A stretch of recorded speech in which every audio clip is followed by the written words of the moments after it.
Welcome back to another episode of the podcast. Gentlemen, introduce yourselves. Devin McAfee. Benda. Medi. Will Rap. I'm Boz. All right, well, a lot to uncover from last week. I'm going to start with news that came out this past weekend. Another head coaching job is opened. The Florida Gators have finally let go of their terrible head coach, Billy Napier. It's about time. Not sure why they didn't do this last year. It's probably because they won like 5 games in a row to end last year. They're on a bye this week. They got Georgia next week. So obviously big rivalry game. So maybe they just wanted to change the scenery, see how everything is. But this job, I would say, is number 2 behind Penn State. And I don't know, man.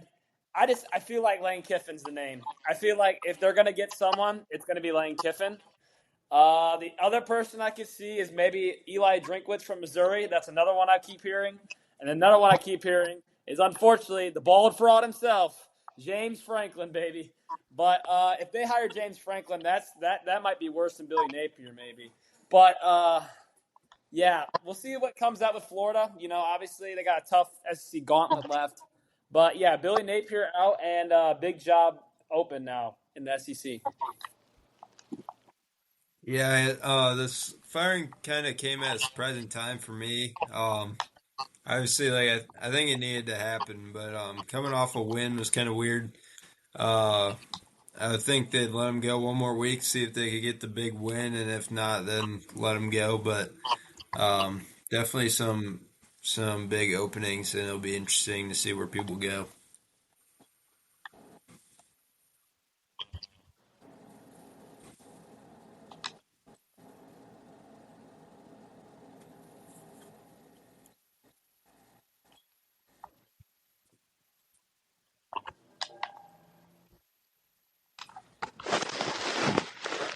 Nobody else got anything to say.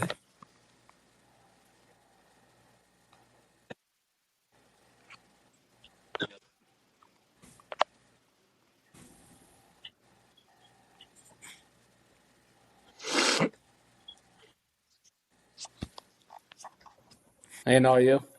Oh, okay. I couldn't hear Gavin. Yeah. I mean, Billy Napier getting fired. It had to happen eventually. Like Gavin said, I'm surprised it came after a win. But I mean, it probably should have happened after last year. I mean, they've been pretty mid ever since he's got there. So I mean, it'll be interesting to see who it goes to, or who takes the job next. But man, I think that James Franklin's just going to hop over to the Gators and do the same thing he did at Penn State, give them 9, 10 wins every year, and then be mid.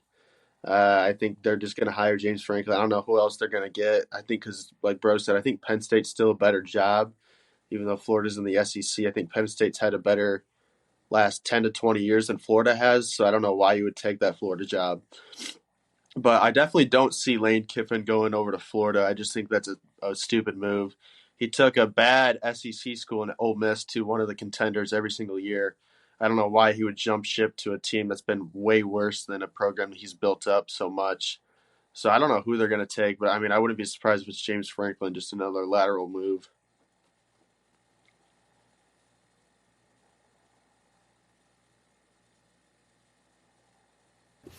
Oh yeah, it's my turn. I'd say that both are like a lateral move, like Bender said, but mainly I think it is a little bit surprising that they fired Napier after a win. I feel like if you're going to do it, even if it wasn't last year, I feel like you're going to do it like beginning of this year, especially after that South Florida loss. Like that to me, like Penn State did it after they lost to, was it UCLA or was it the week after? Northwestern, I think it was the week after. Yeah. Yeah, it was Northwestern. But, I mean, I don't know. I was surprised more by the Penn State one than the Napier one, which is just why I kind of just see it weird that they fired him after a win. But, yeah, I think, honestly, James Franklin's going to go over to Florida. He'll go build them up. Honestly, though, I think he could actually go get it done in Florida because I think Florida is just a little bit, I don't know, their fans want a lot more than I think. Penn State's fans obviously want to beat Ohio State, but they're just so used to losing to Ohio State, they don't care. I think they just want to go in the playoffs. Penn State fans do, but I think Florida just they want just a winning season, honestly. So I think James Franklin give him that. I don't think Billy Napier goes anywhere near like a Power 4 team though. He might go coach high school ball at this point. That's how bad he had it over at Florida. I personally believe that it wasn't really a matter of if he won or lost this past week. I think that this was kind of just a timing thing, and it was going to happen no matter what. I think that it's probably something to do with the contract buyout.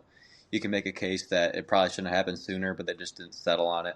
So I'm assuming like someone with like the boosters and everyone like related to the contract obligations with Florida probably just fully got it done sometime during the week, and we're going to do it regardless. I mean, for a program like Florida, obviously they're in a really tough conference in the SEC, arguably the best conference, has been for a while. But, I mean, you just see the results that they've had, and they have a lot of expectations, and they haven't met any of them. So I'm not too surprised by this. It really should have happened sooner.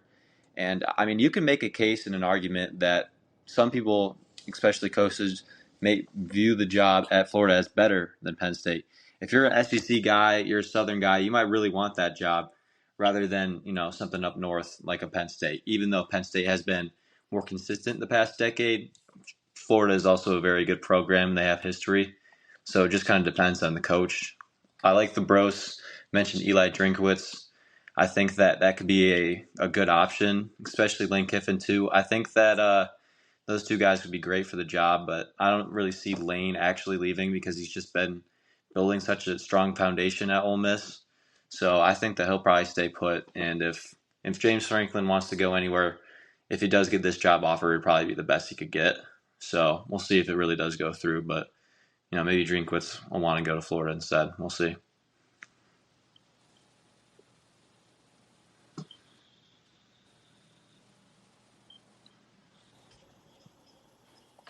All you, Boz.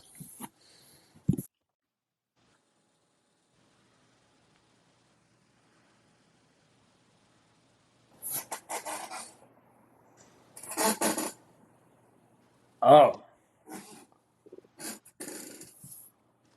All right, Boz is having some technical malfunctions. He'll be back.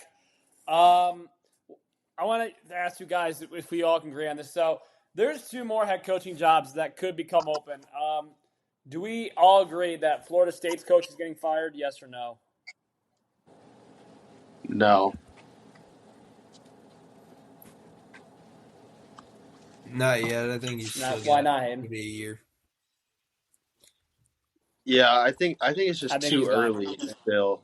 I know he's struggling, but I mean they should have made the playoffs 2 years ago, and they really got snubbed for that Bama pick. And I know last year didn't go great either, but I feel like it's too soon. I mean they had a good win early in the season. Yes, they've had a few losses. I just don't see it. I think all these coaching getting fired. I don't think another one happens, especially in Norvell. I think next season is very possible, but I doubt they do it at this point of the season.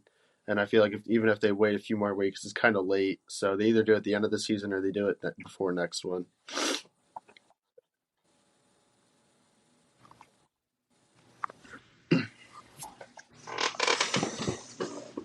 What we think, Rob? What are you talking about, bro? I got it. Are we talking about more coach firings? Yeah, I'm asking. Talking about you Mike think the Florida State Norvell. coach is getting fired? The next head coach to get fired? Yeah. Do you think he's one of the next ones? Bro, what is the point in talking about coach firings? But no, he's probably not going to get fired. I doubt it. There's been two big ones. If another one gets fired, it's going to be all hell break loose. Probably already is going to be because Matt Rule might go over and take that Penn State job. I am semi-convinced of that for some reason. Well, he's a Penn State alum. All right. Let me say something on this real quick. I think that coach firings are an important part of the college football landscape because they shape the team. Like they build the cultures at these universities within the program. So I think they are important. And especially just previewing this week, it's not as big of a slate compared to previous weeks. So I do believe this is an important conversation to have.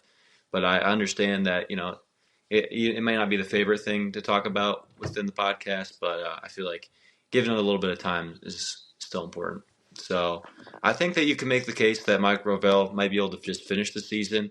He got the big win over Bama, and that's something that you don't see rarely ever, especially there. They've been struggling the past 2 years. Just seeing them get a win like that was pretty crazy. I know they haven't done much since, but I think that's something that'll just kind of carry kind of the momentum through the season, even if they don't do anything else. I mean, you've seen how good Bama's been since that loss. They look like one of the best teams in the country. So I think if it continues on the track it has been since that game, then he probably will end up getting fired. But it just depends on who will be fired between now and then. Boz, would you like to say anything? Not really. I'm not that much knowledgeable in coaches. I kind of just watch the kids play. So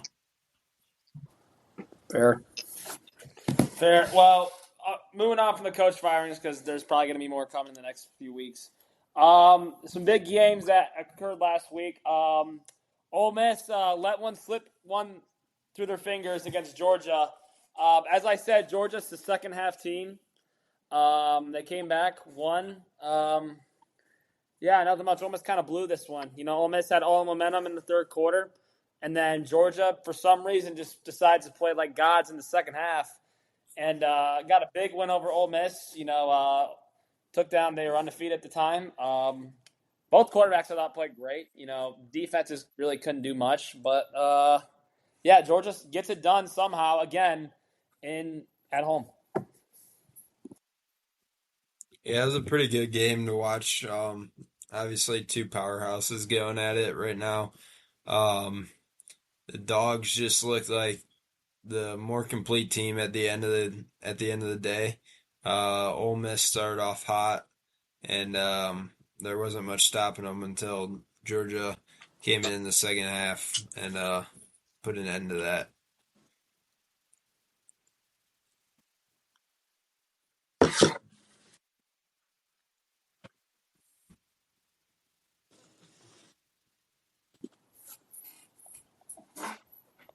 Hey, you back? Yeah. All right. Yeah, we were just talking about Ole Miss, Georgia. So if you wanted to give your thoughts about that.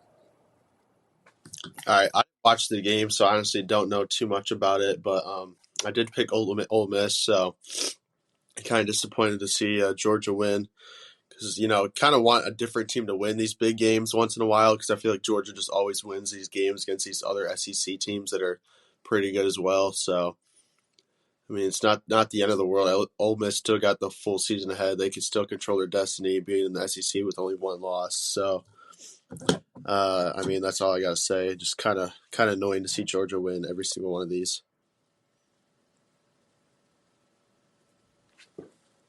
Yeah, I agree. It is annoying to see Georgia win because I picked Ole Miss.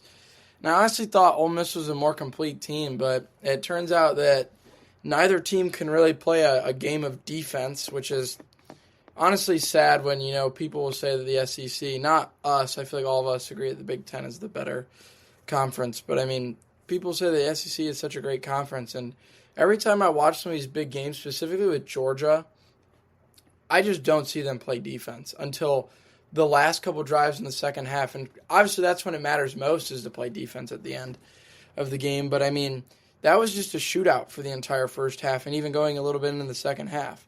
So, I don't know. I'd like to see some defense, honestly, out of both teams because I think if Georgia can play defense early, they're an insane, unstoppable team. And, they could go win the Natty, I think, if they can play defense. But they just haven't played defense at all until late in the game. And, I mean, they're relying on their offense to hopefully not start too slow to go, 3 and out. And then, I don't know. I think Ole Miss, honestly, overall did look like the better team, offensively at least. I just, if Ole Miss plays defense for literally 1 or 2 drives, they have so much momentum and they kept scoring too. So, I mean, I don't know. I think Ole Miss should have won, but Georgia got a good win at home. It was a good game overall. Yeah, I think from this game, one thing you can say is that these teams just both got to up their defense. The SEC as a whole in the top tier has some things to kind of improve on. I think that you can easily make the case that the Big Ten is a better top-heavy conference, but they don't have the depth that the SEC has. So, you got Ohio State, Indiana, Oregon up there, and I think that those are better than the top three in the SEC right now. So, from a Georgia perspective, though, they've just been so good late in the game. Third and fourth quarter, they just find a way to win these close games every single time. And honestly, it's getting frustrating to see. Like, I want to see them fall. I'm rooting against them. I'm pretty sure I picked them last week, though, which I don't even care. I'm still rooting against them, even though I picked and then in this game. So I think if you're a Georgia fan, you just kind of hope that your team just rounds out, and hoping that Gunnar Stockton continues to play that he does, because he's been looking really good, both through the air and on the ground. So we'll see if they can continue that. But as of right now, Georgia's looking like a really good offensive team.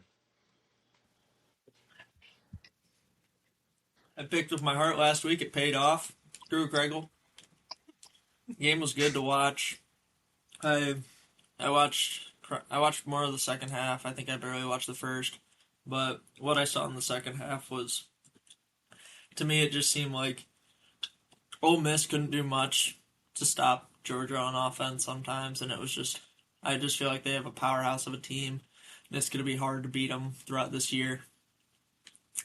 So, yeah.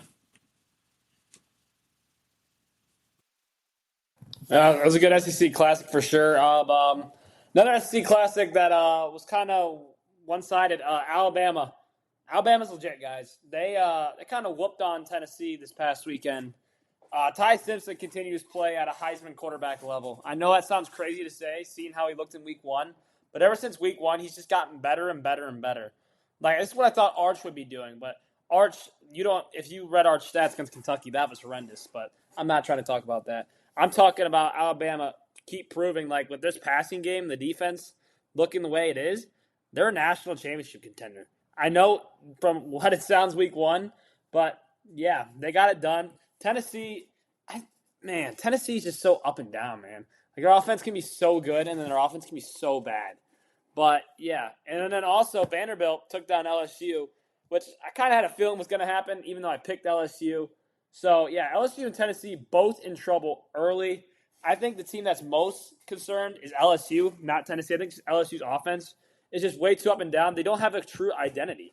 Like, Nussmeier hasn't been playing horrible, but he's not been playing good. He's been playing okay. But Diego Pavia had a great game. He carried their team on their back like he always does. And Vanderbilt's ranked in the top 10, which is incredible. But, yeah, Bama and Vandy both with good wins in the SEC this weekend. Yeah, they've both looked really good. Like you said, Bama. I was definitely betting against them at the start of the year after that first week.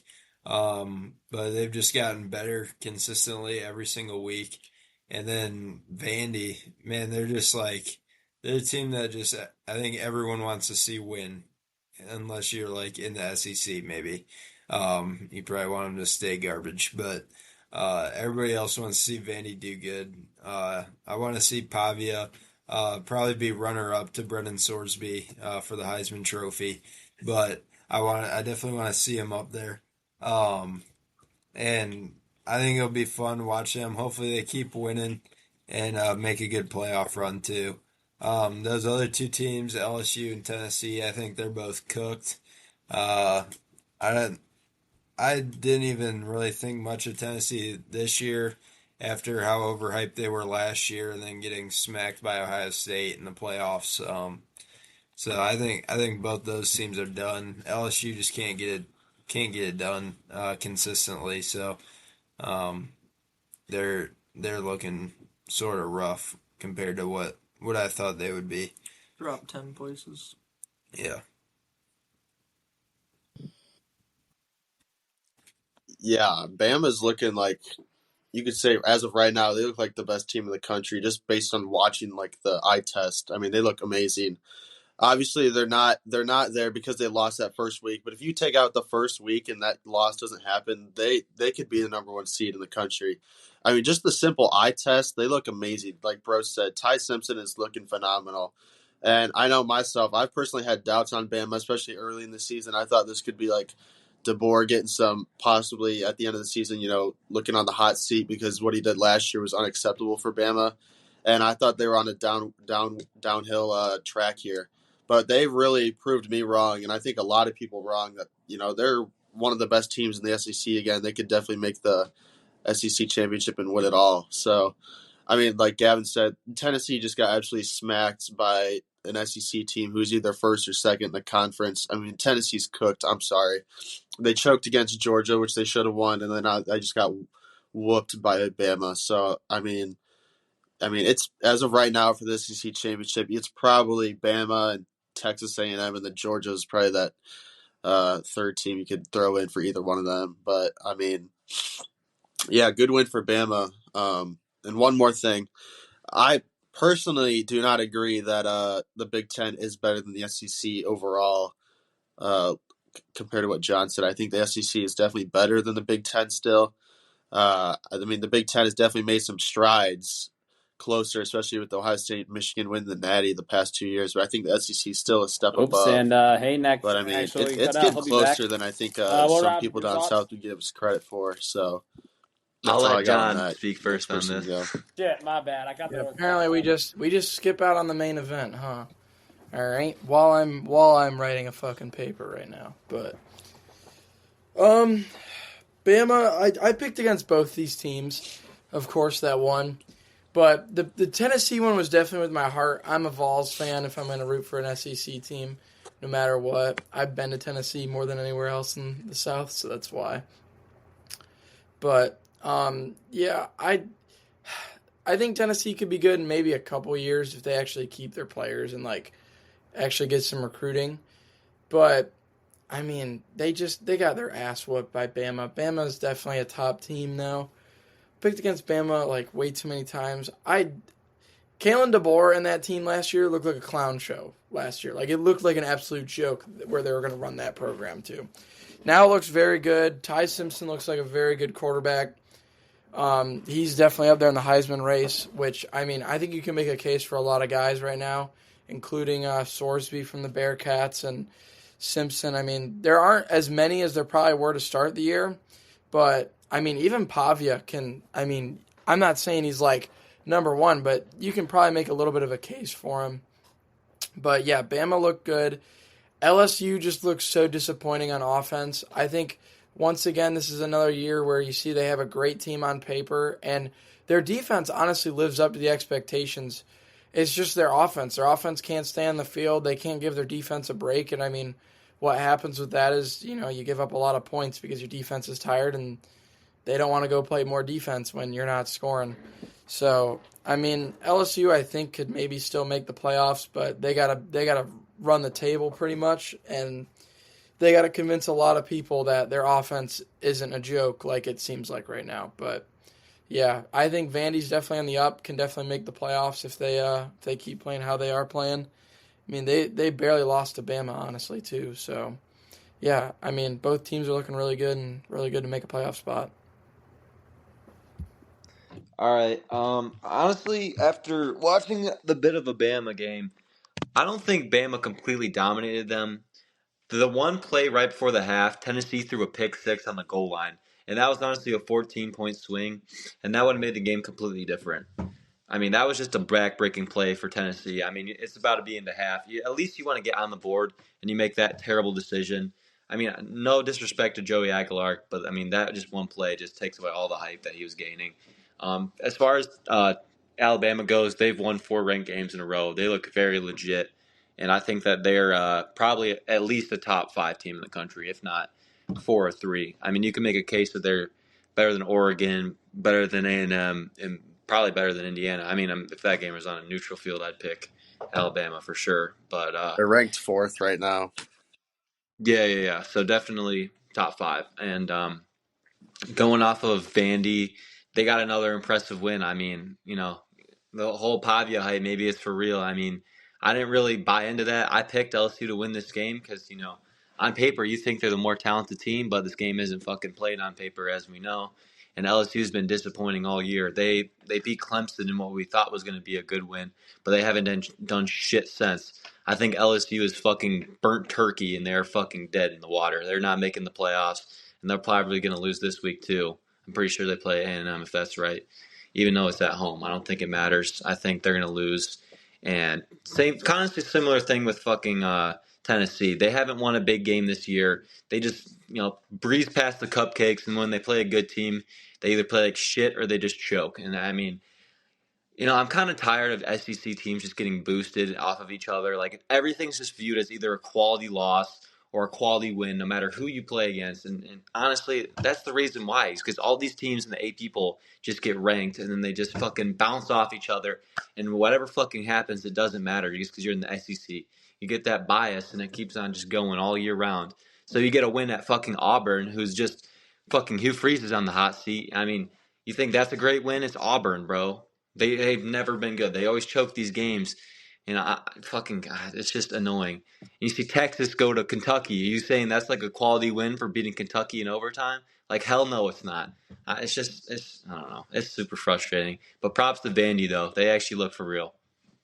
Sorry for that tangent there.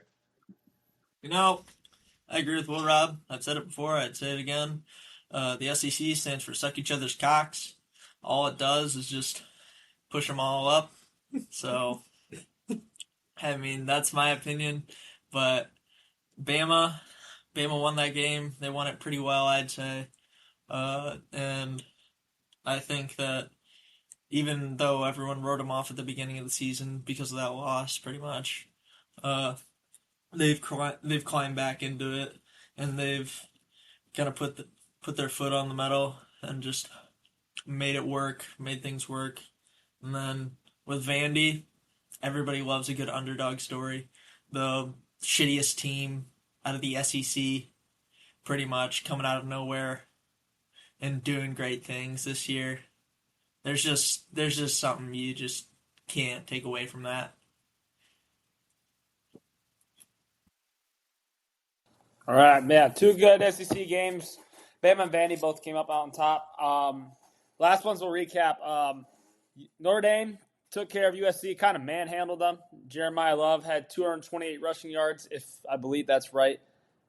Absolutely just dog walked them the whole game. That just shows how impressive USC's win was over Michigan, because USC just looked like they had no chance against Notre Dame. No chance. And then Michigan, coming off that horrible loss against USC, bounced back in great fashion.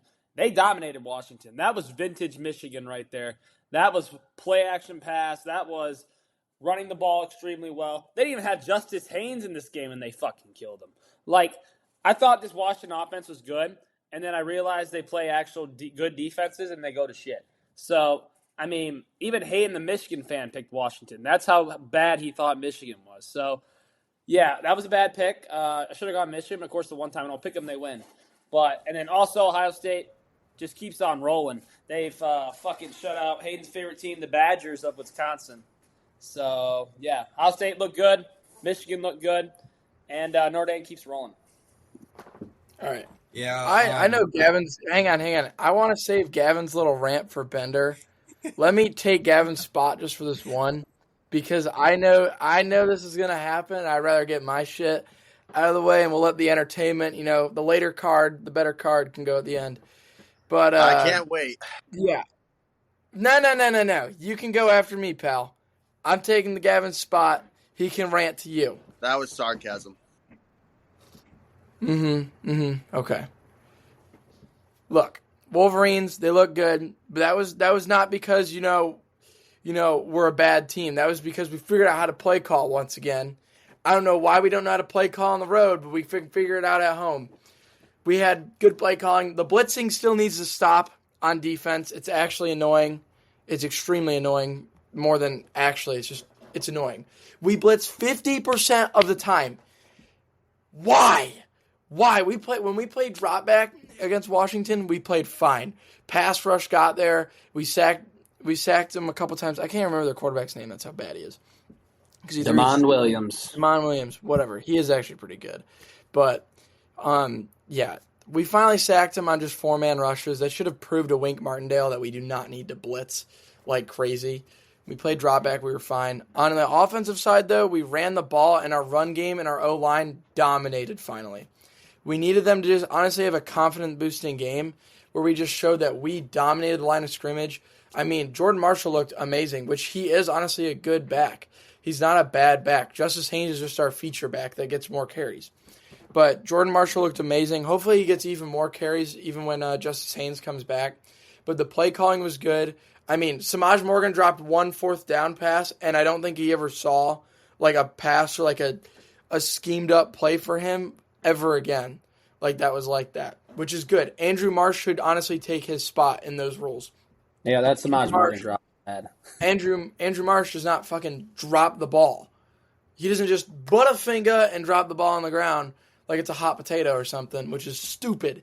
But, yeah, our offense looked great. We were able to run the ball. And, I mean, Bryce literally looked fine. He had, like, a couple errant throws, which is normal for a freshman. But, yeah, he actually looked good. We actually had good play calling. Chip Lindsey, he decided that we don't need to throw the screen every 5 plays. So, yeah, I mean, it was a good, clean win for the Wolverines. And fuck you, Bender, for picking Washington. I'm going to just kick Gavin off with that. Yeah, so first off, before I even get into that, I want to go back to Will saying how USC had no chance in this Notre Dame game. They lost by 10 points, and one of Notre Dame's touchdowns was they got steamrolled. Kick return touchdown. They had no chance in the trenches. So realistically, that's a 3-point game. Even with that, it's only 2 scores. All right, so they're right there in it. It was back and forth, and but anyways, going into what John said, yeah. So I'm really glad I wasn't here last week in the podcast because I think I would have actually like blown some brain cells, listening to Hayden pick against Michigan. I'm really, this is something you only hear from usually your parents, but I'm not even really mad. I'm really just disappointed. And I should have seen this coming. Seeing that last year he went as free as just some Chipotle that he puts on some Ohio State gear. Really, really disappointed that he can just turn on Michigan that easy. I know he can say that he still wanted Michigan to win, and I really think he does.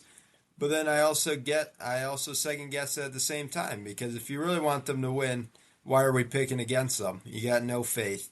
So I picked Michigan last week, even though I wasn't on the podcast, because I believe in my team. I believe we can get it done. We've had 2 hard road losses, and even though all I kept hearing from the Ohio State fans was how good Washington was on the when they went to Washington, I knew we could get it done, and we did. Bryce Underwood came out, the defense came out, and we just shut Washington down. It was a great game, and I'm excited to see what else Michigan has in store for the rest of the season. That's all I got to say. Go Blue. All right, I'll start off by saying go Blue, great win. But yeah, to get to the reasoning behind my Washington pick, it's pretty simple. And like John said about 5 minutes ago, it's not belief in the team. That's the bad part. It's belief in the coaching staff. Like John said, it's not the team, it's the coaching staff. It's the play calling. And for what I've seen previously in the schedule or in these games before, is that we just have terrible play calling, especially with the roster that we have. When you got a guy named Bryce Underwood back there that's like 6'5", 220 and runs like a 4.6 40 or whatever it is, and you're throwing little screen passes every single freaking play behind the line of scrimmage, it's so annoying. So I was really more pissed off than anything, just being a Michigan fan and having the potential that we have as a team, and then we're just wasting it by doing these stupid play callings against a good USC team. And it's like we don't even try to win. We're just trying to like manage the game. No, you go on the road, you try to go win the game. You don't just play passive and try to hope for the best. No, you go win the game. So I picked that out of spite. So, I mean, to watch Michigan actually have a good play calling at home against a Washington team was awesome to see. And, I mean, yeah, I don't plan on picking on Michigan ever again. And you can call me a fake fan for the Ohio State Chipotle scenario, but this is how I see it, okay? Ohio State wins a natty, okay? It's very disappointing, especially since we beat them in the regular season and they get to call themselves natty champs. Yeah, baloney, because last I checked, you lost to a 6-5 team at your own place. So that ain't no natty champ, if you ask me. That's fraudulent. So second of all, how I see it is that, yeah, they get a fraudulent natty. So I'm just going to take advantage of a scenario that's already terrible and get some free food. So I'm basically scamming the university, basically, because I'm getting free food off of their win. That's how I see it. So it's free food. And, I mean, yeah, I would assume that some others in this thing would do the same thing for free food, especially when you get 2 meals for $8.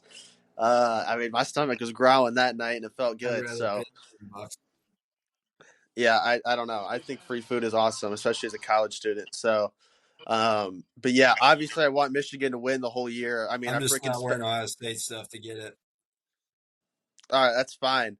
I mean, I literally wore an Ohio State shirt, and then right after I got my food, I put the Michigan sweatshirt back on. So, just had to go out of cover for 2 minutes. And I mean, I am a true fan. I don't care if you say I'm not or whatever. I'm not spending $110 to go watch a night game week 1 against the Lobos to not be called a real fan here. So I don't appreciate that. I got a Michigan sweatshirt on right now. I literally own Michigan underwear and swim shorts. So I'm a true fan, even though I don't believe in my team all the time, because there's some moments where there's not much to believe in when you got Chip Lindsey calling the play calls every second. It's kind of frustrating. So I was just being truthful to my team, and they proved me wrong. So I'm very glad they did. That's all I got. All right, can I recap this past game real quick? Okay. First of all, I will give credit to the Wolverines. They look pretty good on both sides of the ball, and they actually contained Damon Williams pretty well. As far as Washington goes, I think that Damon's a great player. They have a good running back and wide receiver, but they're just not explosive enough against these high quality teams. I mean, Damon Williams looked great versus Rutgers. I mean, he had an amazing stat line, but he just hasn't showed up against the Ohio States and the Michigans of the world. So I think that for them, I think they're a solid team, but they won't be great. And for Michigan, I think if they just continue to do their job, I mean, the rest of the schedule looks pretty favorable to end up in the last game of the season 9-2. So if you're a fan of them, I think you got to be pretty excited, especially if the offense can continue to open up. I mean, week by week, Underwood is looking better. So I think that if he just plays to his potential, they can look good. But as far as the Chipotle situation goes, I just want to say we are proudly sponsored by Chipotle. Thank you, Chipotle. I actually just got some tonight. And I would also like to say the guy that is holding a Star Wars ship was wearing a Jeremiah Smith shirt that night. So he also partook in that deal. Yeah, John Metzger, you were wearing a Jeremiah Smith shirt. So, yeah, I just wanted to mention that. I'm not a and fake Ohio fan. State's natty was not tainted because they beat 4 top 10 teams in a row. And I don't really know if you can really call that tainted. I'd say it's Gavin, please shut up. And I just want to say it's much less tainted than a team that cheats to win their natties. So, anyways, that's all I got to say. Too bad you took out everybody that supposedly, air quotes, cheated, and you still lost. Kyle McCord. Hang on. I'm defending myself here. Sorry. First of all, I wore a Jeremiah Smith shirt because I can somewhat respect the guy, because he did do quite a bit as a true freshman, but he did get clamped down by the Wolverines when we played him. He had a touchdown. A singular touchdown should have been a PI call, first of all, because he literally rapes fucking cornerbacks. He got raped about 5 times. Grabbing them and throwing them over. I don't know how that's not OPI. He's a freshman. But all right, hey. The GOAT is talking. Daddy is talking, okay, son? Because we all know who owns who in the fucking dynasty. We all know who owns who. Bring up hockey next? I know you really like to do that on this show. Bro, I love bringing up hockey, but it's not hockey time Blue yet. Jackets beat the Stars tonight, by the way. The Wings have won 5 straight. Shut your ass up, son. Jesus Christ. The Red Wings Holy cow. So that means Michigan's automatically going to beat Ohio State. That's John's Red Wings logic are the right best there, team cause in and hockey. effects.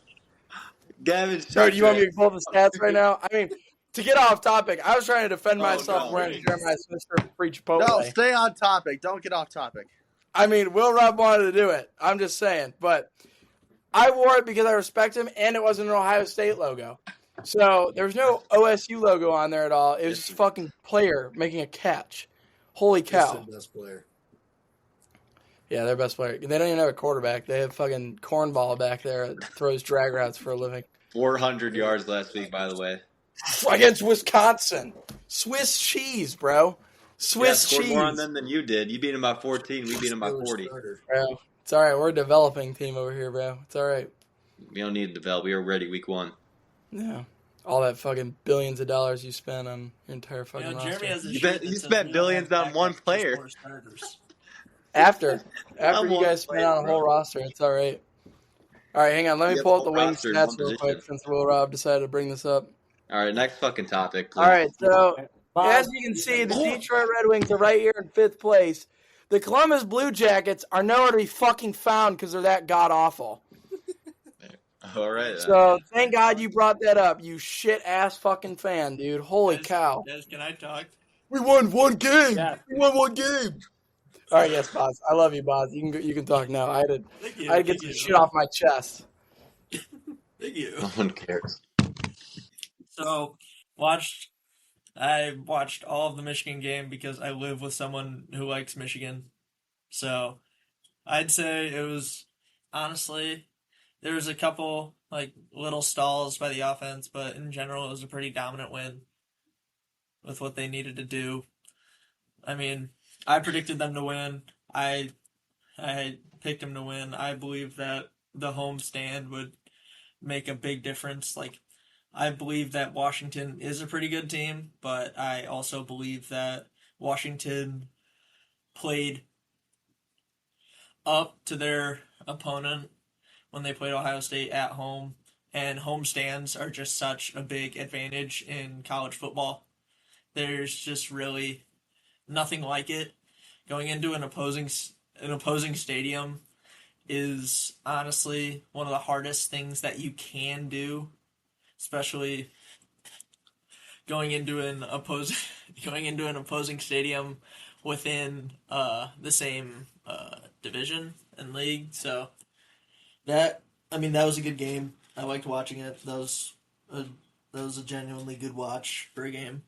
But moving on to the Notre Dame game, SGA shooting free throws.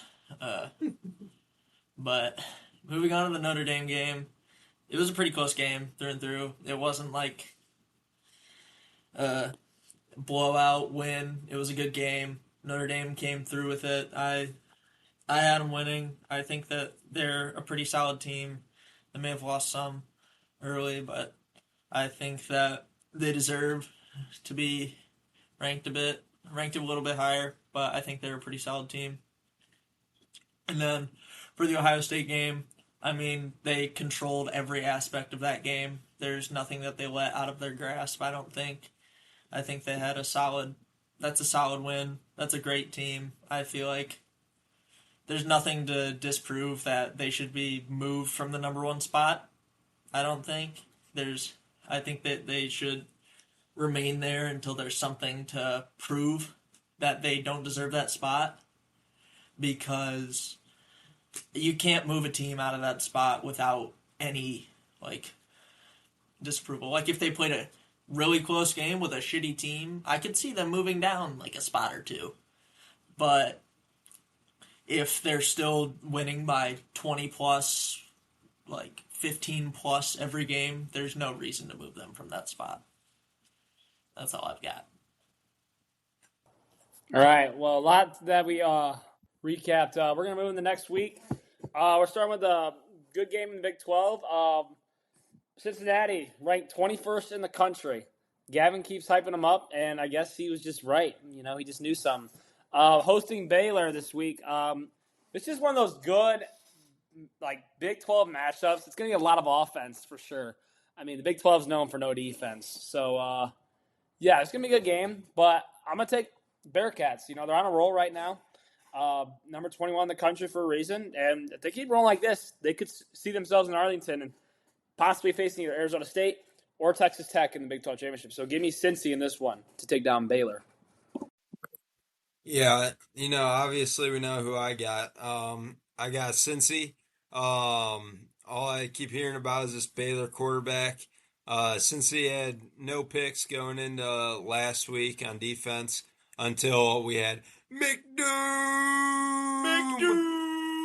with a 100-yard pick six school record. So I think our defense is about to continue that fire, and I think we're going to shut down Baylor at home, and since he's going to come out with a win.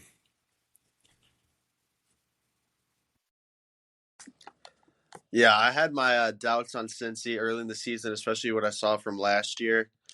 And they went 5-7 last year, so I wasn't expecting a very big, drastic change in this year, but they've proved me wrong. That's for sure. And I mean, I gotta say the truth. I mean, they look good. I can't lie. I made a bet with Gavin that they won't win the Big 12 championship for $25, and it looks like right now they're either the front runner or the second team to win it. So I mean, I'm gonna have to go with. I don't care. I'm going with the Bears. And when I say Bears, I'm talking Bearcats. Give me Cincy. Got you on that one. I'm going Cincy. I don't care. I've had my doubts before. I'm taking Cincy this week. And if they somehow lose this week, I'm going to be so pissed because I've been against them most of the season. So I'm rooting for the Bearcats, and I'm genuinely happy for Gavin and Boz. I just did not see it early along. So go Bearcats, Cincy by 90, or Bearcats by 90, whatever you say. Yeah, I'm taking Cincy. 90, baby. Yeah.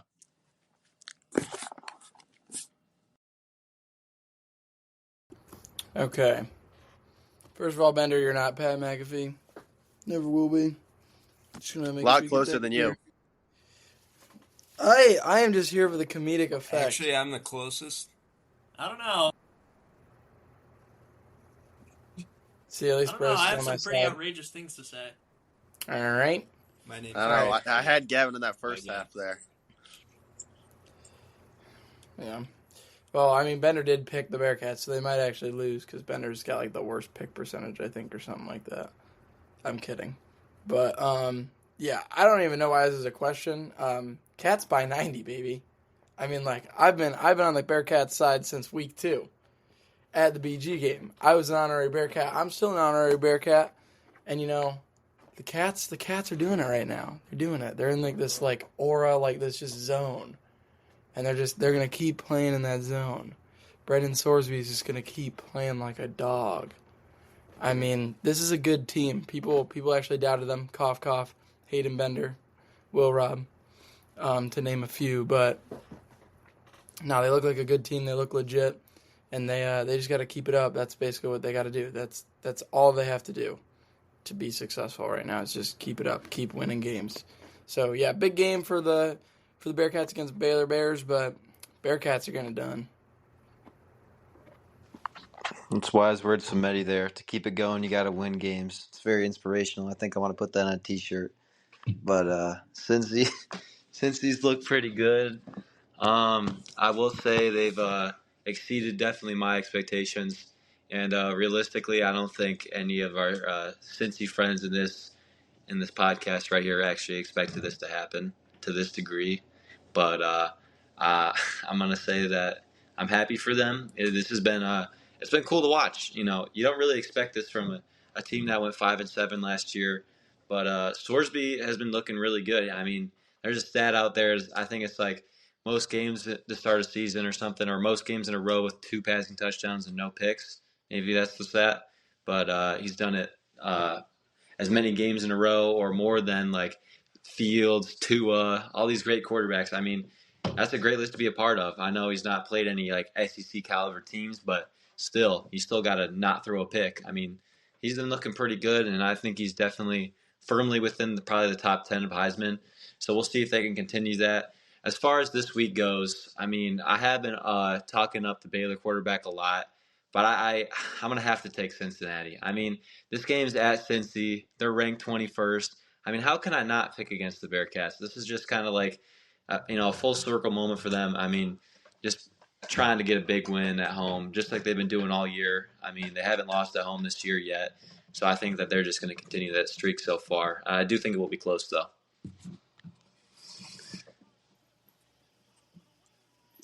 I pay money to go here. I would never root against my team. Cats by 90. There's nothing else to say about this.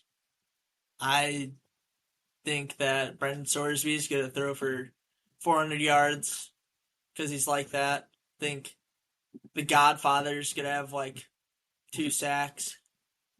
I think that Joe Royer is just going to do Joe Royer things. Yeah, I mean, Cats by 90, baby. So. All right, everyone roll with Cincy. Clean sweep. Next one, we're going to move into a good SEC matchup this week.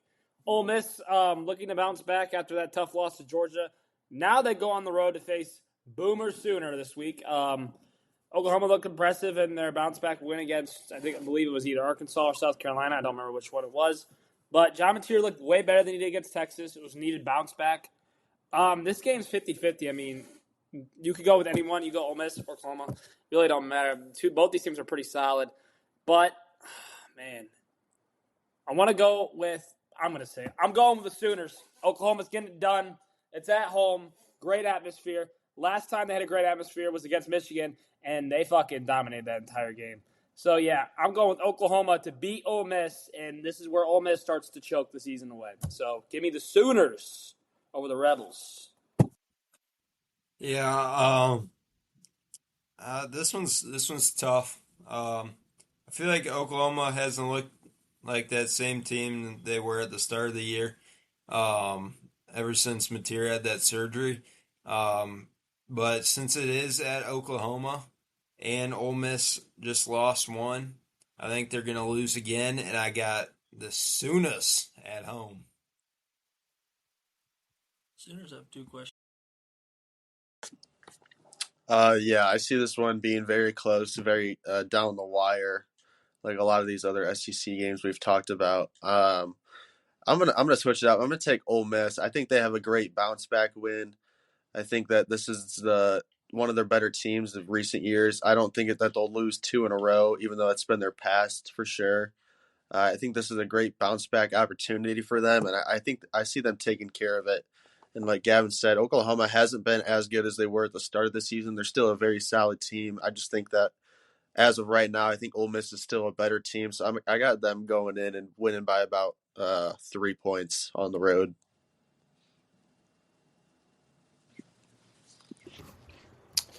All right. I would have picked Ole Miss if they could have played defense against Georgia, but they were on the road in that game. They're on the road in this game. I got Oklahoma. I'm just gonna keep it really simple this time.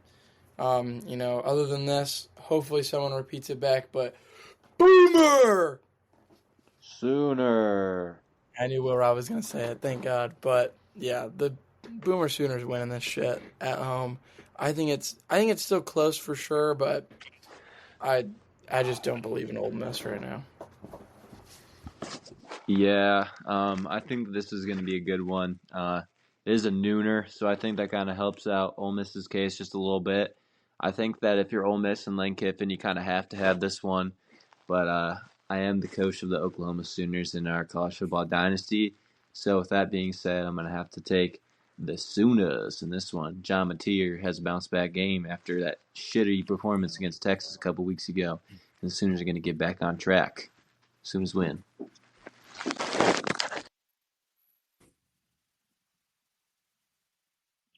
Boomer!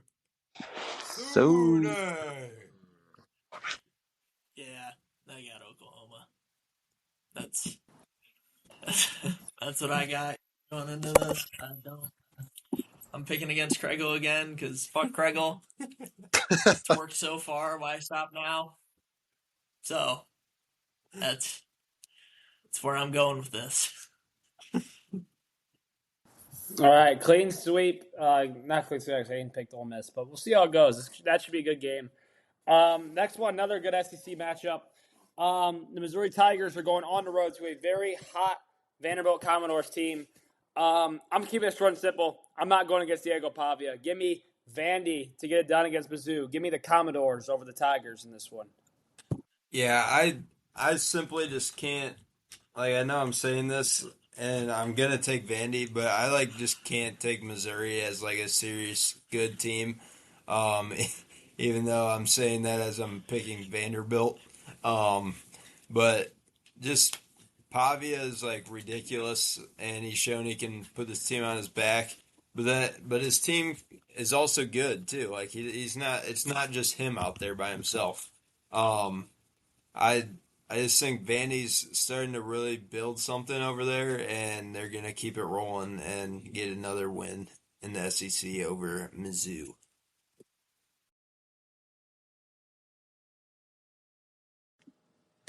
Yeah, I'm gonna agree with both of you. I'm gonna take Vandy, and like Gavin said, I just can't like my brain just can't get around the fact of picking Missouri in a big game.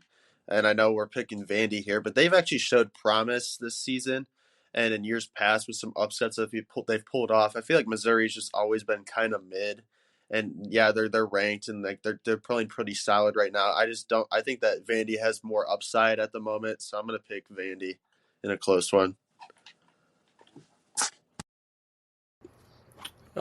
Yeah, like I just said earlier, I mean, Diego Pavia is definitely a possible Heisman candidate with the way he's playing right now. So, keeping it simple, give me the fucking Commodores, baby.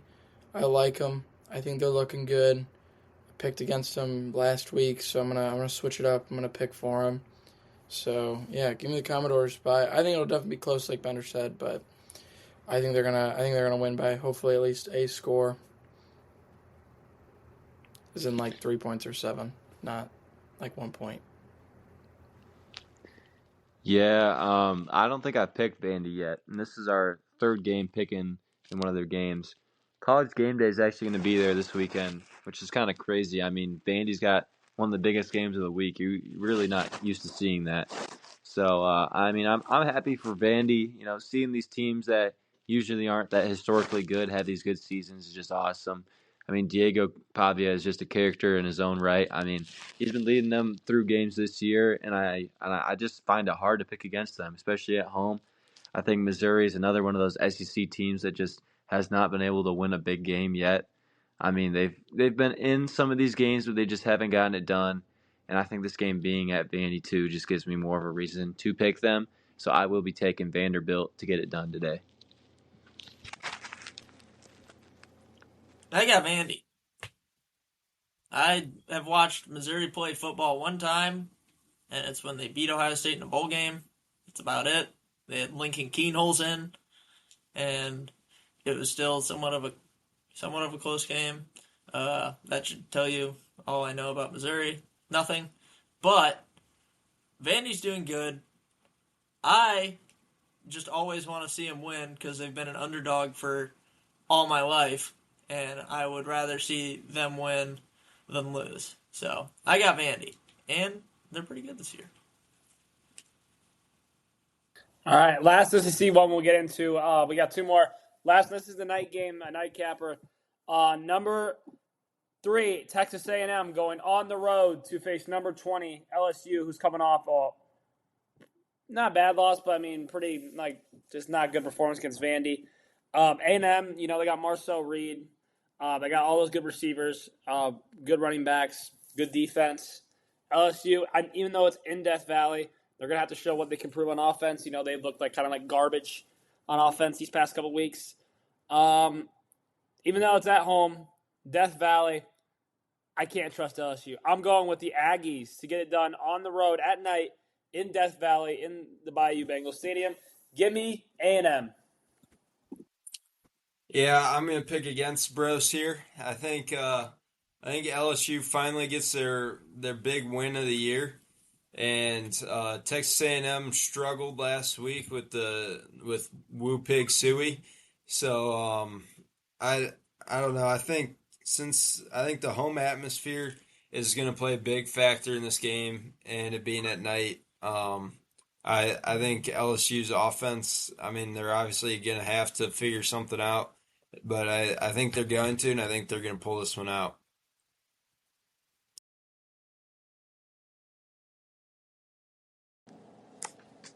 Yeah, I'm gonna take the Aggies in a close one.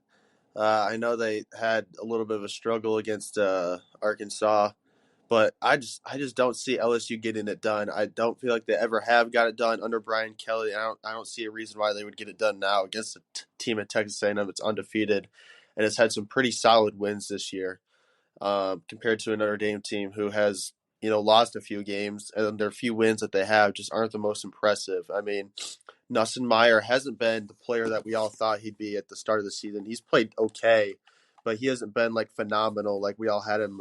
Especially like John, he had as a Heisman. I wouldn't consider him a Heisman player right now.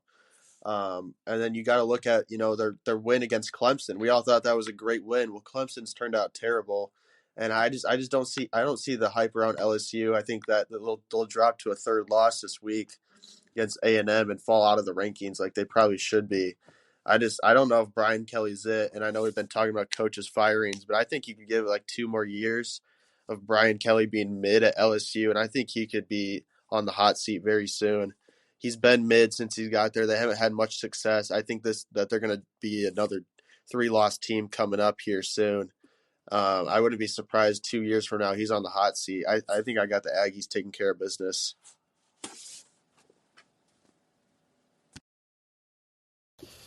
Yeah, like Bender said, I mean, I had high hopes in this LSU team and, Nussmeier and everything, and it's all just fucking flushed right down the toilet. Basically where the Browns live, they're hanging out with them right now. And I am done picking the LSU Tigers. You can fucking, unless they win this week somehow, but I mean, you can fucking stamp it, you can write it down, whatever, quote it, I don't care. I'm done picking the Tigers until they win a big game under Brian Kelly, because right now that Clemson game's not a big game. No game that they've won is like a big game where they beat a top 5 team or anything like that. So, at least this year. So, I'm taking the Aggies. Maybe the Tigers will prove me wrong and I'll be happy about it, I guess. But the Tigers' offense hasn't shown up, and I'm going to tell you what, the Aggies' offense, pretty fucking good. So, yeah, give me the Aggies, even if it's not in College Station. Yeah, this game isn't Death Valley, which gives LSU an obvious edge in that category, but I just think that A&M's just been just an overall much better team. I mean, LSU's had a decent defense. I mean, that's just the strength of their team, though. And having all these weapons, having Nussmeier, you thought that it'd be the offense that would be the better core of their team, but it hasn't been. I mean, it's just been disappointing. I mean, we saw in week 1, we thought this team could be decent or at least pretty good. They were ranked top 5, but now they're on the cusp of being unranked. I mean, this is just kind of just the last gas for their season. So if they want to have any chance at even coming close to the playoffs, they'll have to win this week. And I just don't see it happening. I'm going to have to go with the Aggies.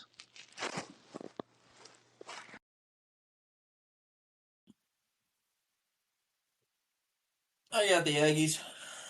I think that they're a really good football team, even though Le'Veon Moss is, or Le'Veon, however the fuck you say his name, he's injured with his ankle. He might still play. I don't know. I don't know if he's listed as questionable or not. But even without him, I still think that this will be a dominant performance by A&M, and they'll show why they're ranked 3rd in the country. So. All right, well, last one we're going to move to. I'll make this pretty quick. It's a rivalry game. Michigan going up to East Lansing to take on Michigan State, who's had their struggles. Offense has actually not been bad. But when you're playing a Michigan team that's always got a good defense, I mean, they're going to have troubles. It's easy for me. Michigan by fucking 20 points. No. Yeah, obviously I got Michigan. I think we're going to go in there and be big brother. Per usual, we're going to go stomp on little brother. We might let little brother have a few plays just so they don't quit out of the game immediately.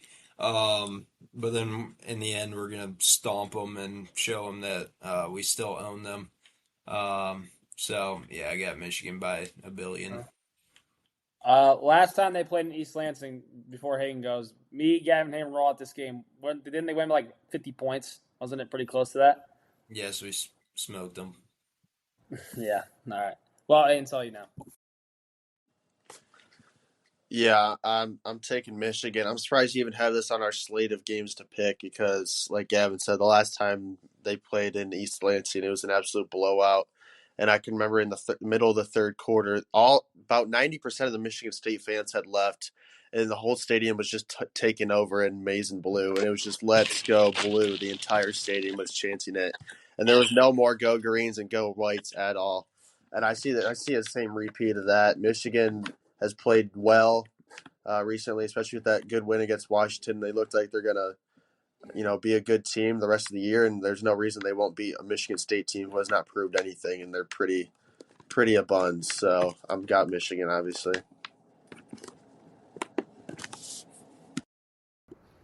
Yeah, I mean, I remember watching us lose to Michigan State right in my sophomore year at Michigan State, but this is a night game, and they are way, way, way worse than that year. I mean, they don't play defense. I don't even know if my one coworker told me that Aiden Childs might be hurt. Or I don't even know that's his fucking name. I don't care what his name is. But yeah, that team is a dumpster fire, and I mean their colors are the color of trash. So yeah, this is Wolverines by a lot. Little Bro's staying Little Bro. And yeah, Wolverines getting a big win even on the road because rivalry games are big games no matter what. Yeah, give me the Shitterines by a comfortable amount. Michigan State sucks.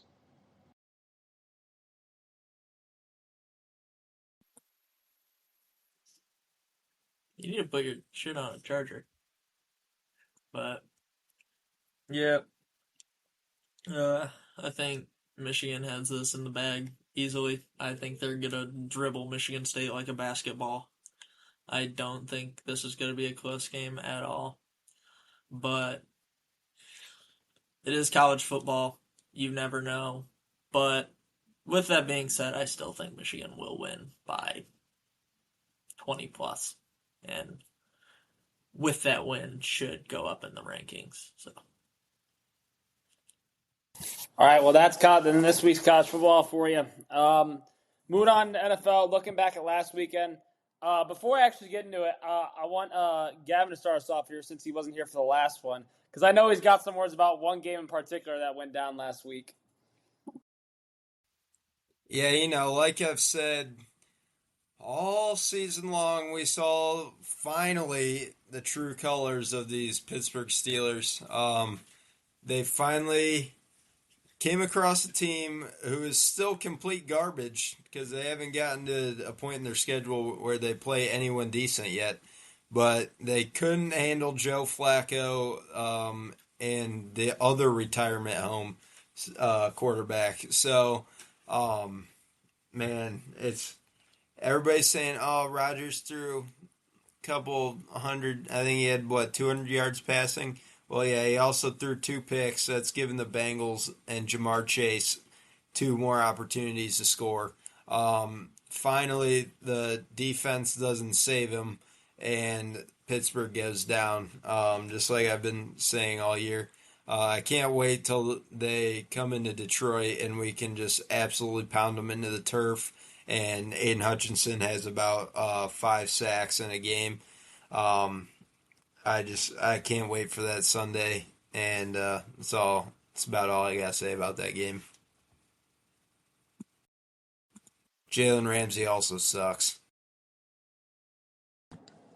Hey, any response to that? Yeah, I'm disappointed as a fan, to say the least. I mean, there's no way that Cincinnati Bengals team with such a poverty offensive line and defense should be beating us. I'm sorry, it's just not that should not be happening. The fact that it did is just straight poverty. I don't even understand it. How does Mike And Tomlin Joe go on? Flacco. Yeah, I mean, okay, but Joe Flacco has been decent. He was just on the Browns. But besides the point, they have no offensive line. How are we not getting pressure on Joe Flacco? He has no mobility. Like, he can't move. Like, if you get pressure on him, he's going down. He can't go right. He can't go left. He can't move forward. He's got to go down. Like, he can't move. How are we not getting pressure on him the entire game? Like, I don't understand it. That O-line has had problems for years now. That's why Burrow gets hurt so often. He's getting hit multiple times a game. We barely get any pressures on freaking Flacco. I mean, the stat said TJ Watt had 1 pressure on 32 attempts. How is that possible? I don't even understand it. I mean, he's been a great player throughout these years, and then he just like takes like a poop on the field. Like I don't even understand it. It's just terrible. So yeah, that's disappointing. And I mean, it's just crazy to say because I mean, Rodgers is the best part of our team right now. Like he's been playing good football. Yeah, he threw 2 picks. The one was not his fault. It literally was in DK's hands, and then it got stolen out of his hands. So I mean, our quarterback play's been good. The rest of our team just somehow sucks. I mean, it's usually been the opposite for years prior. Our defense is always good, and then our offense sucks. Well, now it's kind of the opposite. The offense is solid, and now the defense is terrible. I don't understand it. So and we got to play a good team in the Packers Sunday night. So I mean, we could be dropping another game.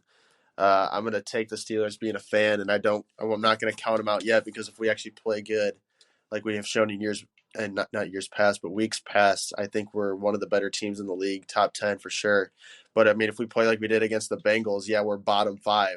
I don't know what we're doing on some of these nights, that's for sure. So it was disappointing to see, but I mean, I'm not counting the team out yet. We're still first in the North, which is crazy because the whole AFC North is just terrible this year somehow, which I've never seen in my lifetime. Usually, it's one of the best in the league. So I'm not counting the Steelers out yet. That's for sure. And I mean, if they just get stuff together, it's still early in the season. I mean, they're going to be a good team. And I know that's going to upset a few in here, but I mean, Rodgers has played good, whether you want to admit it or not. He's been a top 10 quarterback so far this year. No.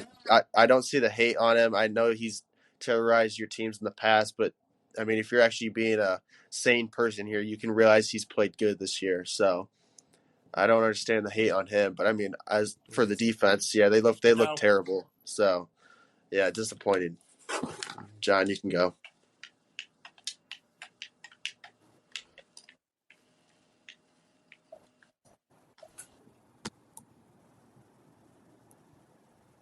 This is my turn to talk now.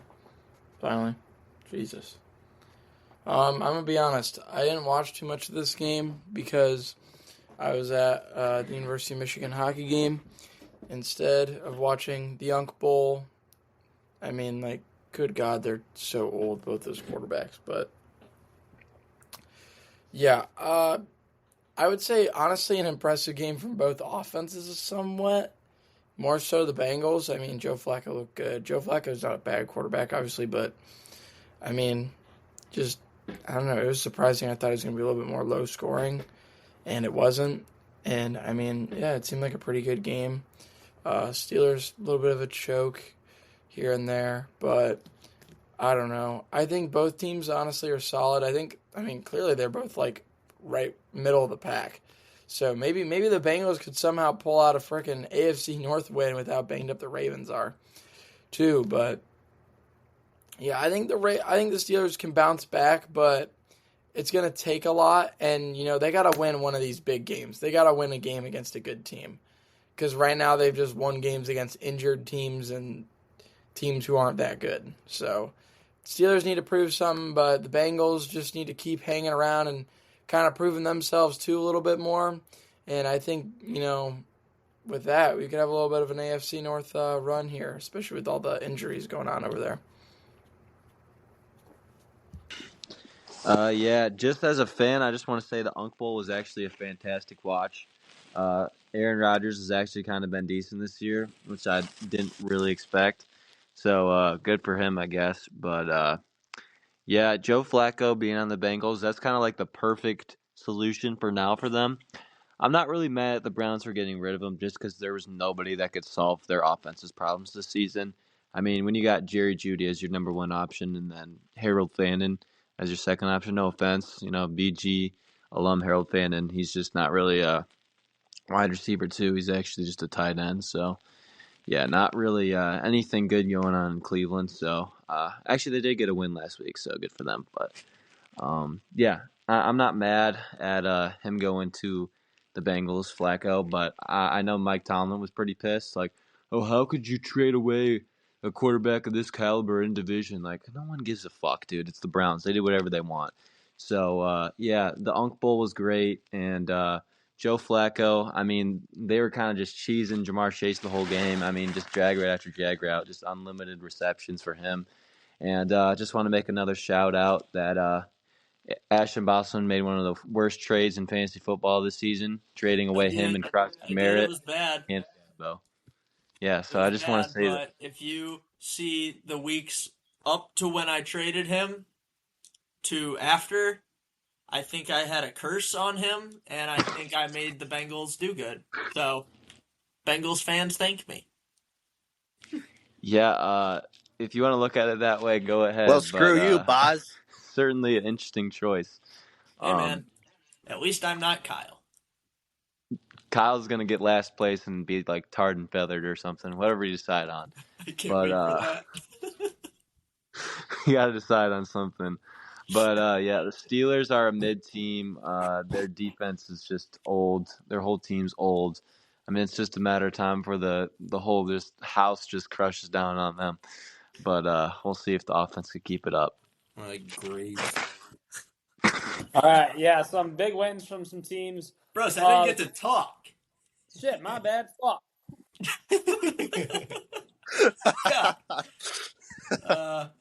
Yeah, it's kind of rough.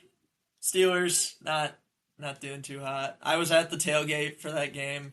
There's a different energy in the air for the Bengals fans. I think they actually believed that they had a shot for that game, which is kind of a rare occurrence for them right now, and it actually happened. So there is that. Bet a lot of them were pretty happy about that going into there. Yeah, I used to like the Steelers a little bit. They were probably my AFC team because they had a lot of Ohio State Buckeyes, and my neighbor was a fan. But then they signed Hitler, so I will never like them again. Oh, here we go. Ever. Yep. In my life. Yep. Because they suck. Yep. End of story. They always fucking sucked. Fuck them. All right, well, some big wins for some big teams this past weekend. The Colts, they keep dominating, man. They go to 6-1, beat the Chargers in dominant fashion. Seattle Seahawks put on an impressive show against the Texans. Their defense just flies around. They're a good team. And then we got to talk about the supposed Tampa Bay Buccaneers. No, Baker Mayfield looked like a lost puppy out there. The loss of Mike Evans, that changed the game completely. After that play, I knew the Bucs had no chance. You know, the Lions, they were the Lions. You know, Jahmyr Gibbs went absolutely nuclear last night. Jared Goff played great, even though he did have that interception and forced fumble. You know, I mean, at least he could make throws on target, unlike Baker, who missed so many wide open throws. But yeah, Lions got it done. And then I'll just speak on very shortly because we still suck. Dallas's offense looked incredible. Dak Prescott keeps showing he's playing an MVP caliber level. Nice to have CeeDee Lamb back this week, which is nice. You know, we go on the road this week to play Denver. Probably going to lose because Denver's pretty good. They got a good defense. But if they win, it is what it is. So, yeah, I think the best team overall in the NFL right now, and I know it sounds crazy. I think it's the Colts. I think it's the Colts 1, Lions 2. That's my top 2 teams right now in the NFL. So, yeah. Yep, Lions game was great to watch. I was a little nervous going into it since we were missing all our DBs and and Tampa was getting all their receivers back. So that made me a little nervous, especially with Baker being called supposed MVP this year. But you know, we had some names out there that I've never heard of before in my life, and they were out there making plays all day long. Our pass rush with Aleem McNeil was pushing at least one guy just straight back into Baker's face on every play. And then our edges started getting home too. So that was making it real hard for him and a lot easier on our DBs, which was awesome. Amik had a great punch out fumble, and then we had a pick too from one of those guys I've never heard of before. So I was glad since our offense was stalling on a few drives that our defense came to play and we're getting stops pretty much every single drive back to back to back. So that was a great game to watch.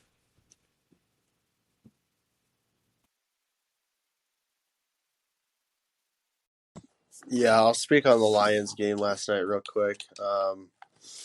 It was an impressive win, to say the least. I feel like a few of their guys didn't play to their caliber like they should have, and other guys really stepped up. And the defense, man, they looked phenomenal. I can't believe how good the defense looked, especially since they're, kind of hindered on the defensive side, especially in the secondary. They've got a lot of injuries back there. But, I mean, they had some guys that stepped up that I've never even heard of before, and I don't even know if Gavin's heard of them before. But they played phenomenal, and I was really surprised to see that, especially against the Buccaneers offense that's looked good. Yes, they've had some injuries, and obviously Mike Evans getting hurt doesn't help them. But the Lions played phenomenal. I mean, the Bucs had multiple chances in the second half to go down the field and score, and they just got stopped many times on third and fourth down. So it was a good win for them. But, I mean, Jared Goff, I'm sorry, he did not look very good. And the offense, low-key, looked like they struggled a lot besides Jahmyr Gibbs. Jahmyr Gibbs was the reason they scored a lot of points that game. He was their offense about 90% of the time. And I think the offense otherwise looked okay. But Jahmyr Gibbs played phenomenal. And then their defense just shockingly played amazing. And, the Bucs might have lost, but they're obviously not out of it yet. They had one bad game. And Baker, he played bad that one game. But I still think he's on MVP track as of now. I think he's a great player. I would not count the Bucs out, that's for sure. I think they'll be winning their division and obviously making a playoff run. And then the Cowboys still suck. That's the other part. I definitely agree with Bender. The Cowgirls are ass with 2 fucking S's. Holy fuck. But that's not the game we want to talk about because I was at the Monday night game last night. Cowboys better than the Steelers. Shut the fuck up, Hayden. No, they are not. Hey. Grown-ups are talking. The Bears beat the Cowboys, so bros can't say anything to me. So the Cowboys are going to get their ass whooped by Detroit in Detroit this year. Don't worry. Your ass is next, bros. But being at the Lions game last night, another Monday night game, that's my second ever Lions game, and it was another Monday night game. So, I mean, seeing the black jerseys in person, they're always beautiful. But, I mean, I was like literally looking up at the Jumbotron, looking at who our starters were on defense, and I see Whiteside. Never heard of the guy in my life, but boy, could he play corner. I know he didn't play the whole game, but he came in after Rocky Singh got hurt, and he played amazing. All our DBs honestly did, and I mean, I had some faith in Amik Robertson and even a little bit in Rocky Singh because he actually didn't play bad against the Chiefs. The refs played even better for the Chiefs last week, but I mean, the Lions defense looked absolutely amazing, and I mean, that's what we needed. We needed that all last year, honestly, especially against like the Bills and these better teams and against the Commanders in the playoffs. And to see that, our DBs can step up. And I mean, like, remind you, we had our 2 backup safeties in too that game. Like that's not Kirby Joseph or Brian Branch back there. So, I mean, a big game from the defense, 2 forced turnovers. I mean, they were getting to Baker. I honestly think, though, the crowd had Baker confused so much. We were actually like, Ford Field is always loud, but, I mean, they were pretty loud for another game. And, I mean, Baker was literally killing every first play. He looked confused back there. I mean, you could see it. I mean, he threw milk duds for passes sometimes. Like, they were not good. But the offense definitely needs to step it up. I mean, the defense got the ball back to the offense so many times, and that game should not have been a 15-point game. We should have been up by 2 scores literally to start the game. And honestly, into halftime, we should have been up by 3 or 4 with how many times we had the ball. We just got to, when the defense is clicking, we need our offense to click too, especially in big games like this. But, yeah, Jahmyr Gibbs fucked me in fantasy, but, I mean, who cares? Lions won. That's about all that matters. But, yeah, good game. Offense just needs to step it up when the defense is playing good.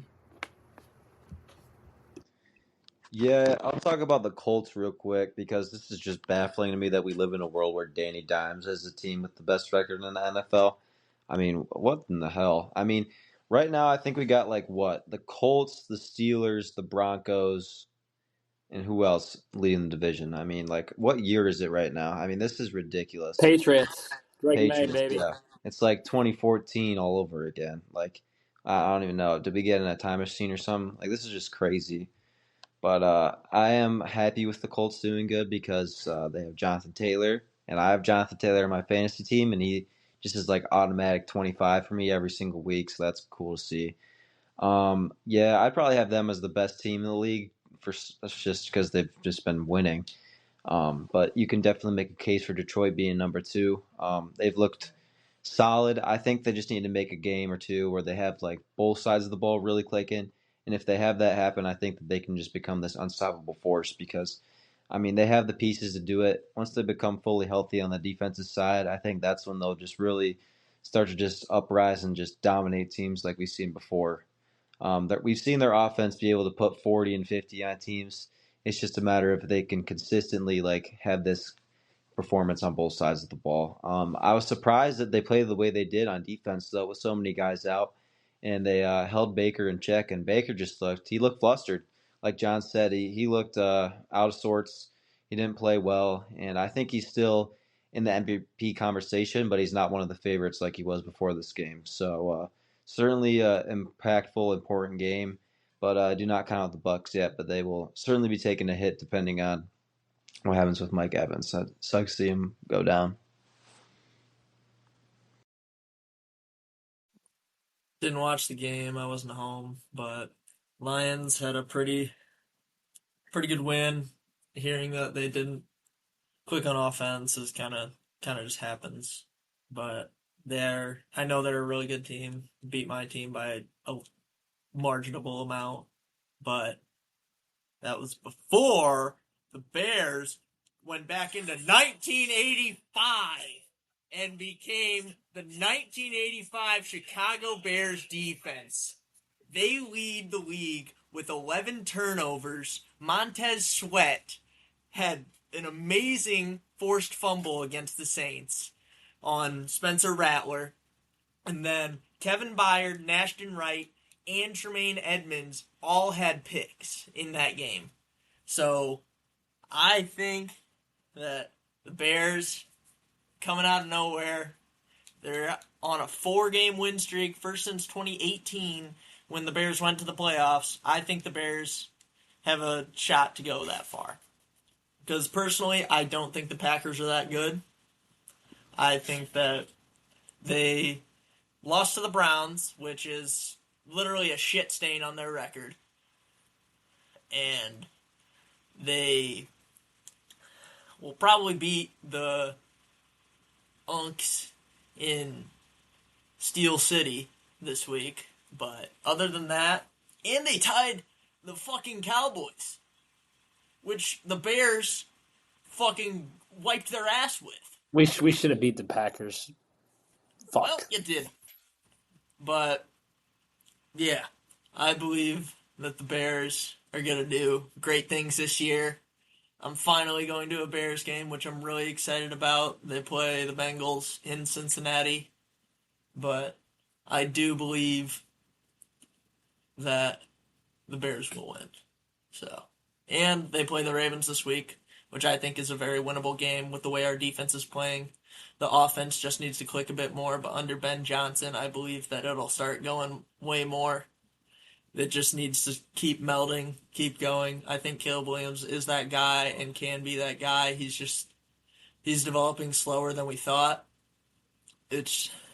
But I do believe in the Bears. You mean Caleb Williams? Yeah, Bears. All right, well, lots of recap from last week. We're going to move into next week's picks. We're going to try to do them as quick as possible. First one we're going to do is Thursday night.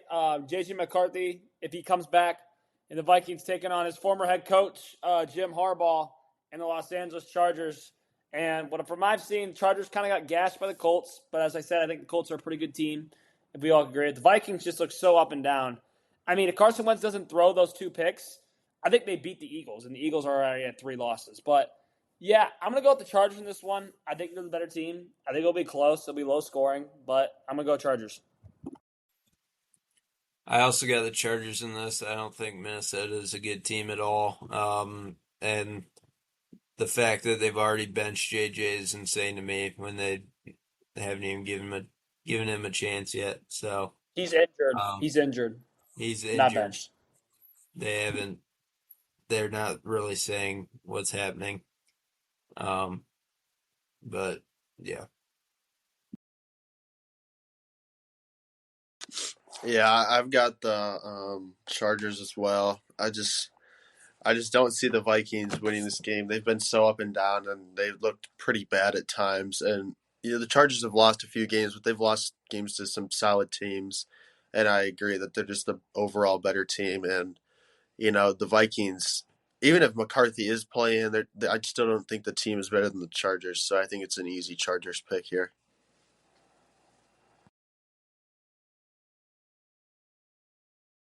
Yeah, I agree. I think the Chargers have lost to much better competition than the Vikings have. And I mean, even with JJ, I think JJ just needs a year, honestly, to just like develop genuinely and not be hurt. But even then, I still think JJ's a good quarterback. I just think he needs a little bit more time, which is normal, which is fine. But yeah, give me the Chargers. They should take care of business, I think. I don't think this game is really an easy pick. I think that the Chargers are solid, but they're not this good or great team. Two of their losses have been to the Giants and Commanders, which I mean, I really give them credit for that. But I don't really think that the Vikings are good either. I mean, it doesn't really matter who they got at quarterback. Somehow they haven't been able to feed Jay Jett as an asset enough to where they can actually win games, and that's been disappointing to see. I mean, this team could be good, but surprisingly, it's just their quarterback that's letting them down, even though they should have no problems with their offense. But yeah, I think this one will be closer, but I am going to take the Chargers as well. Yeah, I think that's literally just the story of the Vikings in the NFC. They have every year they just have people say they're going to get it done, never do. They may go a little far in the playoffs. They may get the first round, maybe the second round, but they don't do that good. They're never really a good team. They barely, and I mean the one game I watched of them, they barely beat the Bears on just our defense falling apart in the first half or in the second half. And I still don't believe that the Vikings are a good team at all. I think the Chargers will easily have this one. I think they'll run away with it, in fact. So, All right, clean sweep for the Chargers there. Next game we're going to Denver Broncos hosting the Dallas Cowboys.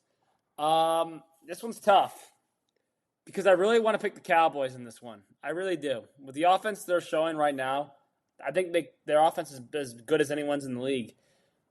But they're playing a defense that's pretty good and just dropped 33 points in one quarter. So I don't know how to feel. Oh, man. Do I do it? Yeah, I'm doing it. Screw it. Give me the Cowboys to beat the Broncos. I'm trusting Dak. He's playing at an MVP caliber level. Give me Dallas in this one to upset Denver on the road. Yeah, I'm just gonna say I'm gonna make it quick, and I'm going Broncos. Cowboys got no chance. Dude, the Giants should have fucking beat them, and it's the Giants. All right, how do you spell the Cowboys' name to pick them real quick? Broncos, Broncos, Broncos, Broncos. No way in heck I'm taking the Cowboys.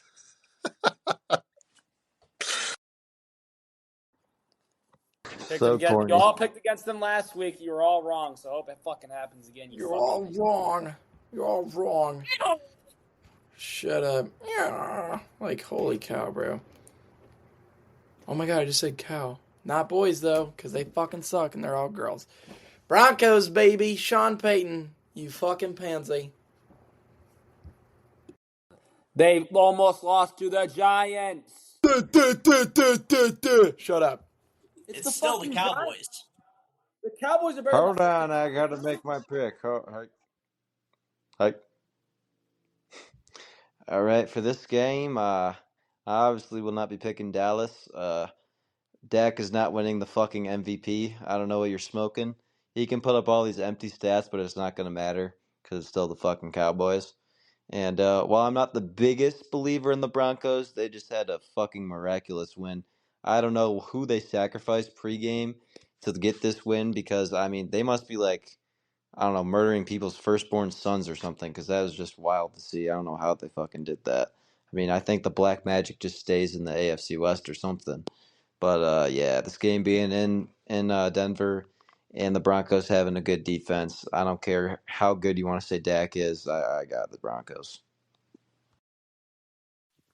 I have live word from resident Broncos fan Brady Williams saying that Bo Nix is the greatest quarterback in the world, and that the Cowboys don't know how to put a defense out on the field. It's practically like they're playing 11 versus no one, so they're just literally playing skeleton. And yeah, so Cowboys suck. They're not gonna win. I got the Broncos. Man, the Broncos. You really think they're so much of a good team, bro? They had to put up 33 points to beat the Giants. The Cowboys just suck, bros. They just suck. We do not suck. Next game, next game, Yeah, next the game, next Broncos game, aren't. next game, The next game, Broncos are next not game. insane. It's just the Cowboys are just terrible. Will, I'm sorry.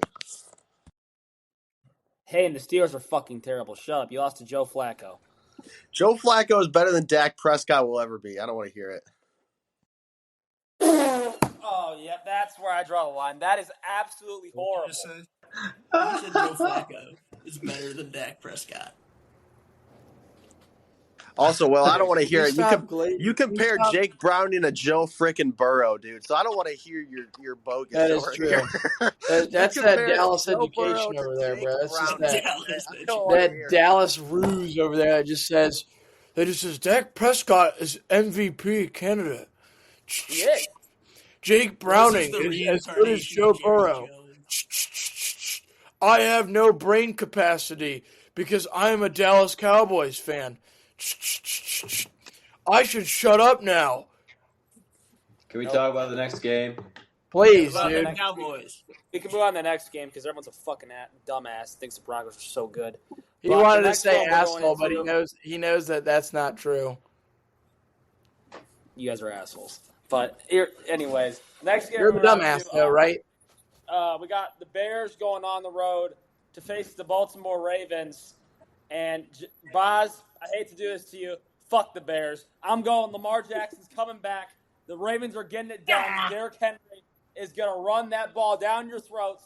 I'm going with the Ravens. And this is the start of the resurgence back up top the division because the Steelers are going to start to do this with that division lead very soon. So I'm going with the Ravens. It's going to be close. I think it could be high scoring because the Baltimore defense is absolutely putrid. Caleb Williams might throw for like 400 yards in this game. But I'm going Ravens. Yeah, I think I'm also going with the Ravens since Lamar's coming back. Sorry to tell you, Boz, but I don't think the Bears are going to be able to get it done on the road in Baltimore. I do agree with Bros. I think they're slowly going to rise back up because the Steelers finally start to play some decent competition, and they're not going to be able to keep getting away with these puny wins against these terrible teams. So, give me the Ravens. Yeah, I'm gonna take the Bears. The Ravens just haven't played good. Even when Lamar was playing, they were still mid. And the Bears have been on a roll recently. They've actually looked like a competent team. And then my second reason is I don't like the Ravens. I hope they keep eating poop. So the division is not in trouble. And yeah, give me the Bears. I think Caleb Williams is playing decent. I'd be happy if I was a Bears fan. They actually look good for once. Like Boz said, maybe it is 1985 again. Maybe that's because the year is 2025. So they got, at least one number in common, at least the 5 on the back end. So maybe they got a chance. I don't know yet, but I'll take the Bears this game. Hell no.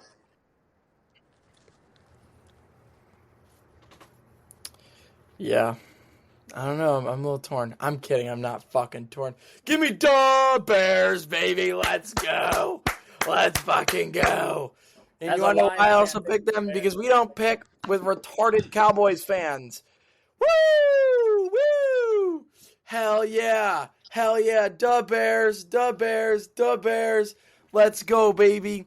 Caleb Williams is getting it done against the Baltimore Ravens. Let's go. And this is why John and Hayden are falling towards the bottom of our pick standings. Because we having fun, bro. Dude, the Ravens have That's looked terrible why. the whole year. Why would I pick them? All right, you want to see fun? Let me just say this. The Bears, if you want to say, Boss was comparing this to 2018.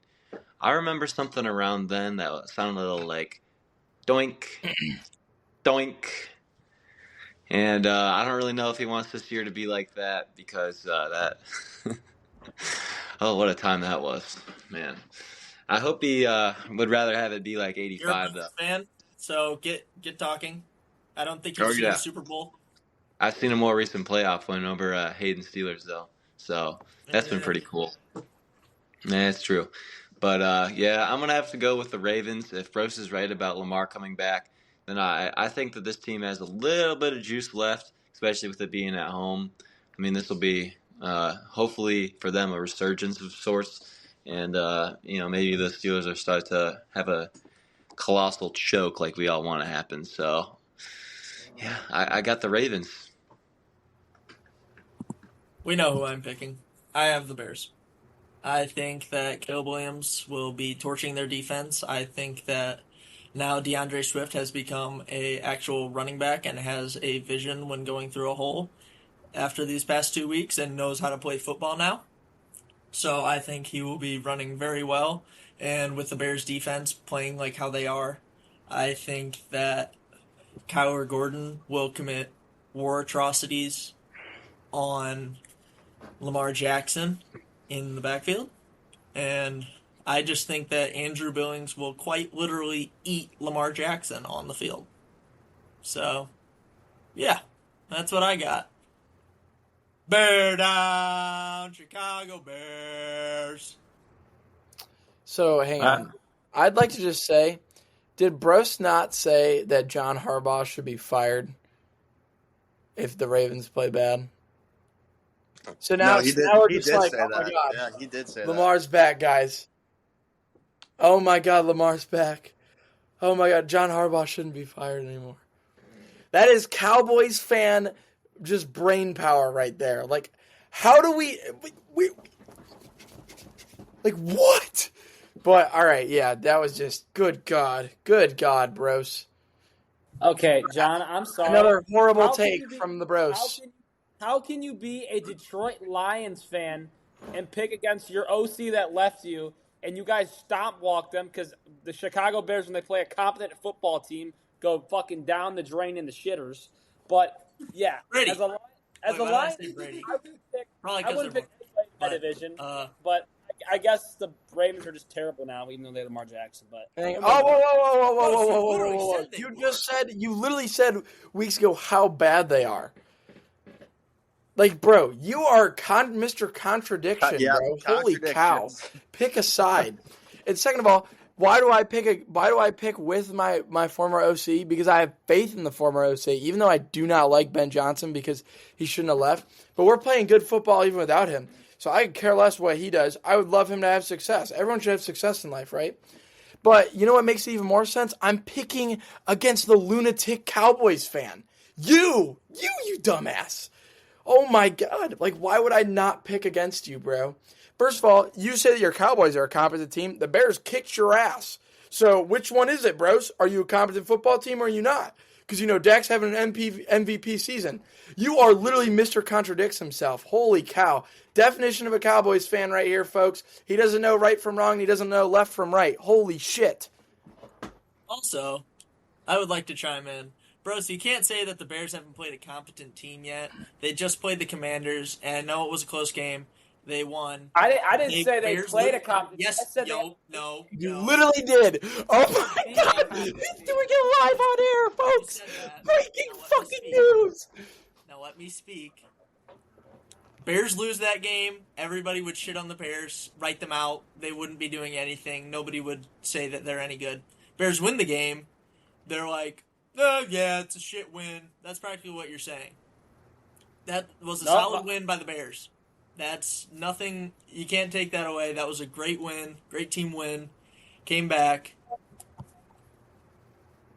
I understand that, but Boz, let me explain. I got some facts for you here. This is facts. Let's see their schedule here. They started with the Vikings. They lost that game. Then they played the Lions. Got absolutely steamrolled. And look at the next 4 teams you played. They're all mid or horrible. Dallas, who's mid. The Raiders, who are horrible. The Commanders, who are mid. And the Saints, who are god Did awful. you say Dallas? I mean, that's 4 wins right there. What did you say? Bros, the difference between you saying that the Commanders are mid to the Commanders are good is We just that stopped game. that. It's that game. That game is the difference Bro. between those two statements, bros. The Bears lose, the Commanders are great. Bears win, it's a lose-lose situation, according to you. Bears can't win and be good. Bears have to lose and be bad. There's nothing that you can say.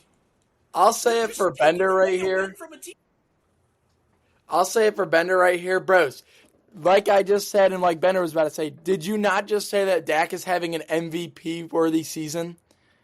Like, yeah, bro. the team's mid. Yes, the team's mid. He's having MVP caliber season. Yes. Bro, this guy. You don't say that and then just say, oh, the team's mid now. Bro, you are a freaking walking contradiction. Holy cow. Let's get off this subject because I'm tired of listening to this guy. Enough Bears talk, Jesus. But, last game we got Sunday Night Football. Aaron Rodgers and the Steelers. A-Rod taking on his former team in the Green Bay Packers this weekend. It's in Pittsburgh. It's going to be an awesome environment there. What'd you say, Rob?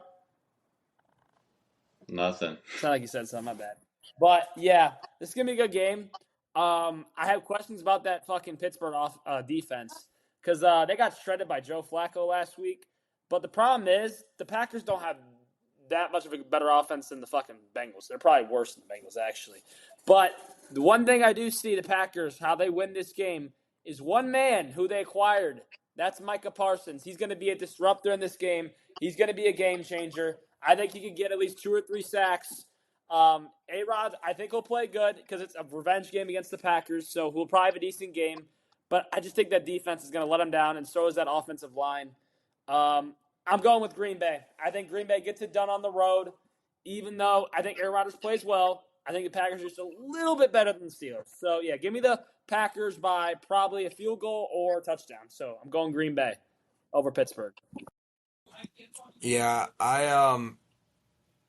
this is like very painful for me because I hate the Packers and I hate Aaron Rodgers. So, I think I hate Aaron Rodgers more than I hate the Packers, though, so I'm going to go with the Packers. I hope Micah Parsons gets 3 or 4 sacks. Hopefully he gets more. Hopefully he sets like a franchise record, NFL record for most sacks in a game because I'd love to see Aaron Rodgers just eating the ground. But I think the Packers will get it done and beat the Steelers, and this is just once again the start of the Steelers' descent for their season.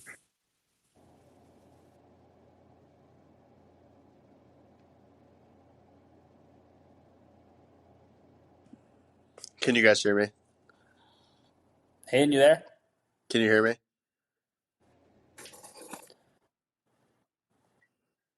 Go to Rob's room.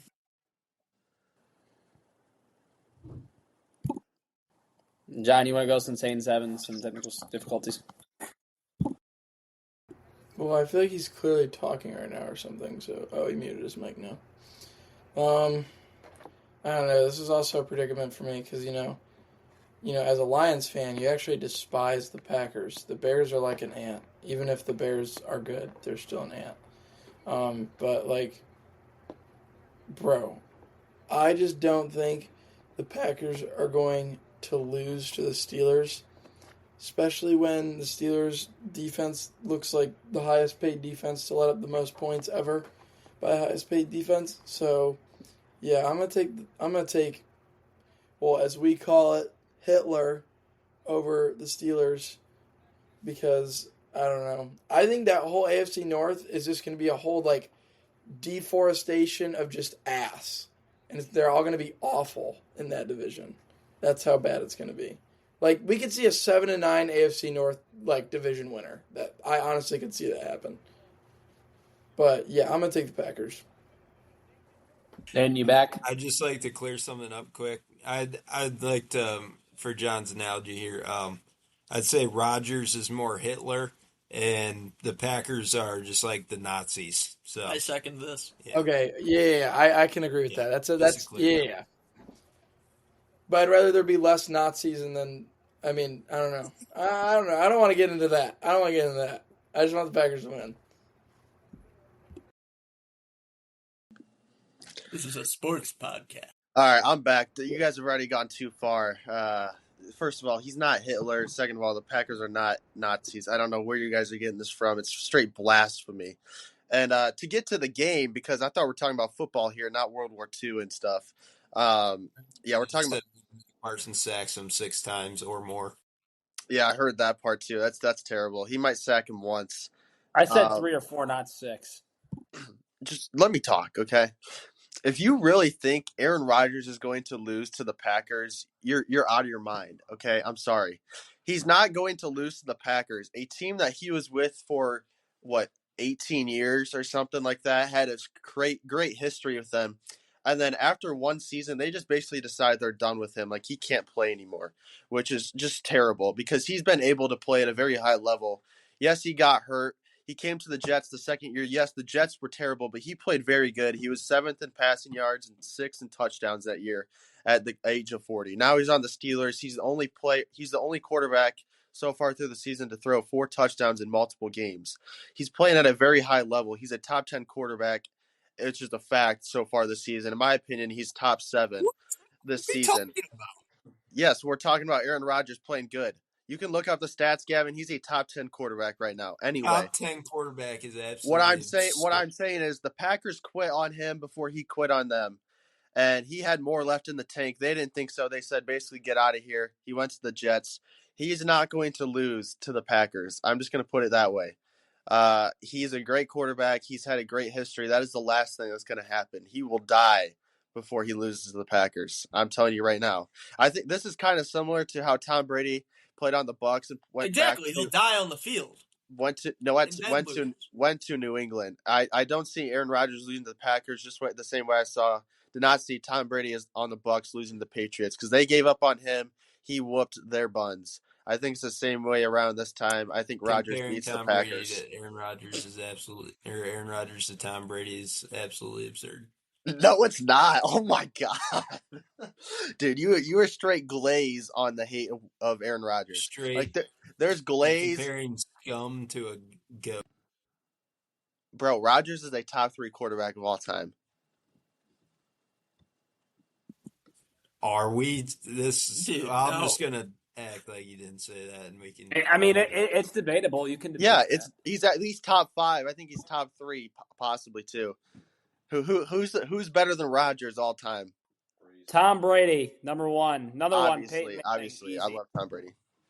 I don't know. Peyton Manning's good, but I think they're about equivalent. Drew Brees. Jared Goff, Matthew Stafford. Oh my God! Here we go. I'll tell you this right now. Aaron Rodgers has played better than Jared Goff this season. I'll tell you that. What? He had one bad game, and you're just all of a sudden he's just better than him on the whole year. That's absurd. That's because he has been. It's true. I don't understand the hate on this dude. He still threw more picks than Jared did last night, and Jared had his worst game of the season. I hate the Packers, and I'd argue that Brett Favre is better. You guys are out of your mind, dude. You're out of your mind. I don't even know what to say. I cannot believe you just said Aaron Rodgers has played better than Jared Goff this year. I think it's arguable. I don't understand the hate on him. I know he's old, but just because you're old does not mean you're good. I'm sorry. That's what I don't know. Yeah, what in the world? Yeah, you just counteracted your whole statement. And I'm not saying that because Joe Flacco just whooped you. So obviously, there's some old quarterbacks that are good. Wait, how did I just contradict what I said? I'm sorry. Let me know here. You said he can't be old and good. No, what I said was just because you're old does not mean you can't be good. He is good. Even because he's old doesn't mean he can't not be good. He is good. I don't care that he's old. He's still a top 10 quarterback. I believe he did say that. That's what I'm saying. Let's let Frank. All right. You Let's guys move on. say We'll you run- guys say he's bad because he's old. That doesn't give two fricks, bro. That's just terrible. No, he's just bad. No, he's oh my All gosh. right, shut up. Can I go And real he's quick? old on top of it. So it Can I makes him go? extra bad. Yeah. Can I go? Yeah, Make your pick. we'll beat the Lions too. Can I Can't go? wait for that day. Can I go? Can I go? Can I go? Yes. All right. As a Browns fan, I can't really pick the Steelers. I don't really care if they have a Hitler on their team or not. You know, I gotta say, go Pack, go, go Pack, go. They're gonna win. Fuck the Steelers. Yeah, I'm not taking the Steelers. As much as it pains me, I fucking hate the Packers. Steelers season. I will rather watch the Packers win than watch Aaron Rodgers win. I think that Aaron Rodgers will get put into the dirt and probably injure himself. Like Hayden said, he'll die before he loses to the Packers because he'll actually die on the field. Their season's still falling towards the ground. So Just because I said he'd rather do that does I'll not mean take he's the actually going to die. You guys obviously can't understand what I'm saying, but that's okay. No, I just said Mike Parsons is going to bury him in the Lambeau Field or wherever it is. I don't even. Whatever the A fuck. Creaser Stadium. I don't even care where it's at. He's not getting going to. buried there. Like we've stated before, the Packers are literally mid. Like you've said many times, they lost to the Browns. Yeah, he might send pressure and just lob up some one-on-one balls for DK and send up a prayer. You act like that's all he All right. does. Oh my lord, this is actually crazy. That's all All right. I've seen from him. Well, we can talk about this forever. We're going to move on. We're going to do this last quick topic here. The NBA season is just starting. I'm going to just make a quick prediction. Western Conference champs and Eastern Conference champs, who I think will be the eventual NBA champs. I'll start at Western Conference. Even though they lost tonight, I think it's the Rockets. I think the addition of Kevin Durant is big. I think their team was already good before they had a Kevin Durant. But I think it's going to be them or the Thunder in the West. East, I'm going with my Cavs. It's their year to get it done. I think they're the best team right now in the East with all the injuries going on. Tatum down for the Celtics. Halliburton down for the Pacers. The Knicks are going to be right in the mix as well. Sleeper team in the East, the Hawks. The Hawks are sleeper good, but I think it's Cavs' year to do it all. I'm going with the Cavs to beat the Rockets in the finals. Give me the Cavs, baby. Yeah, so I don't know much about the West Coast at all, but I'm gonna just throw the Thunder in there for mine. East Coast, Bros completely forgot to mention a team that's gonna come in hot, real young team, in the Chicago Bulls. Here we It's go. gonna surprise everybody, unless Kobe White gets injured for a long amount of time, and then I'll take the Pistons. I don't want to hear any more about this Cavs nonsense. They're not getting anything. Celtics already had their time. Their time's passed. So it's the Bulls and the Celtics right now are the top two in the East. So This is crazy. He's laughing how bad it is. Bulls. Just wait. I'm laughing now, but it's gonna happen. Just wait. Bulls and Pistons. Top All of right. the East. Hey, Gavin, I do agree with you for the Western Conference. I will also take the Thunder. They're the reigning NBA champs, and I think that they've got a very young team there. But what I would like to say before Bros interrupts me, before my take was over, is I'm going to take the Thunder. But then I'm going to go as a little sleeper pick, as a little watch out alert. I'm going to say the Dallas Mavericks. I think that they're going to be solid this year. I think the addition of Cooper Flag can really pose his retirement homes. Bro, spit your Ronies away. The Mavericks are not a retirement home. First of all, I think they've got some upside, and I think if they stay healthy, they've got a chance. And then I'm to the East. I'm sorry, the Cavs might be the best team on paper, but they never get it done when they're the best team since LeBron. So unless LeBron signs a contract with the Cavs, they're not going to get it done. And I'm going to take a sleeper pick here. I guess not really sleeper, but just an upset. Give me the New York Knicks to win the Eastern Conference and go to the NBA Finals and face the Oklahoma City Thunder. Thunder Knicks NBA Finals. Yeah, I got Knicks third on my list on the East. This is my turn. Maybe. All right, so for everyone here, we know that I could give a flying fuck about the word basketball and anything about it. So I'm not picking anything about basketball. I'm going to give you my two cup winners from my two conference winners and the cup winner, because I don't even know who the fuck is in any conference in the NBA. So I'm not even going to try and prove my ball knowledge. All I know is that the Cavs and Pistons are in the East. That's about it. That's all I know.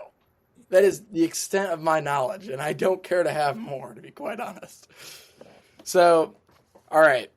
Honestly, I'm going to be a little bit realistic.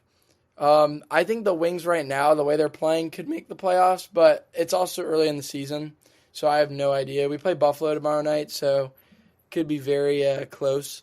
We always play bad against them for some reason, especially on the road.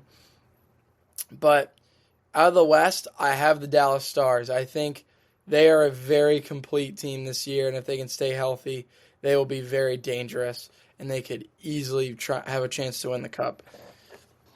Out of the East, though, part of me says that Florida's going to go back again, but honestly, I think that it's the Hurricanes' year to finally get over the hump and win the Eastern Conference. But overall, give me the Stars, baby. I think the contract with Mikko Rantanen and the team that they've built over there, it's their year or it's never their year this year. I mean, they've just paid Rantanen a huge amount of money. I mean, Robo's possibly going to leave, if not get traded at the deadline if they aren't looking good. But right now, I just think the Stars look like an insane team, and they could definitely be lethal if they get into the playoffs and come that playoff time. All right. I just want to say I don't really give a flying fuck about hockey. All I know is that the Columbus Blue Jackets beat John's favorite for the title and the Dallas Stars tonight. So yeah, that's about the extent of my hockey knowledge.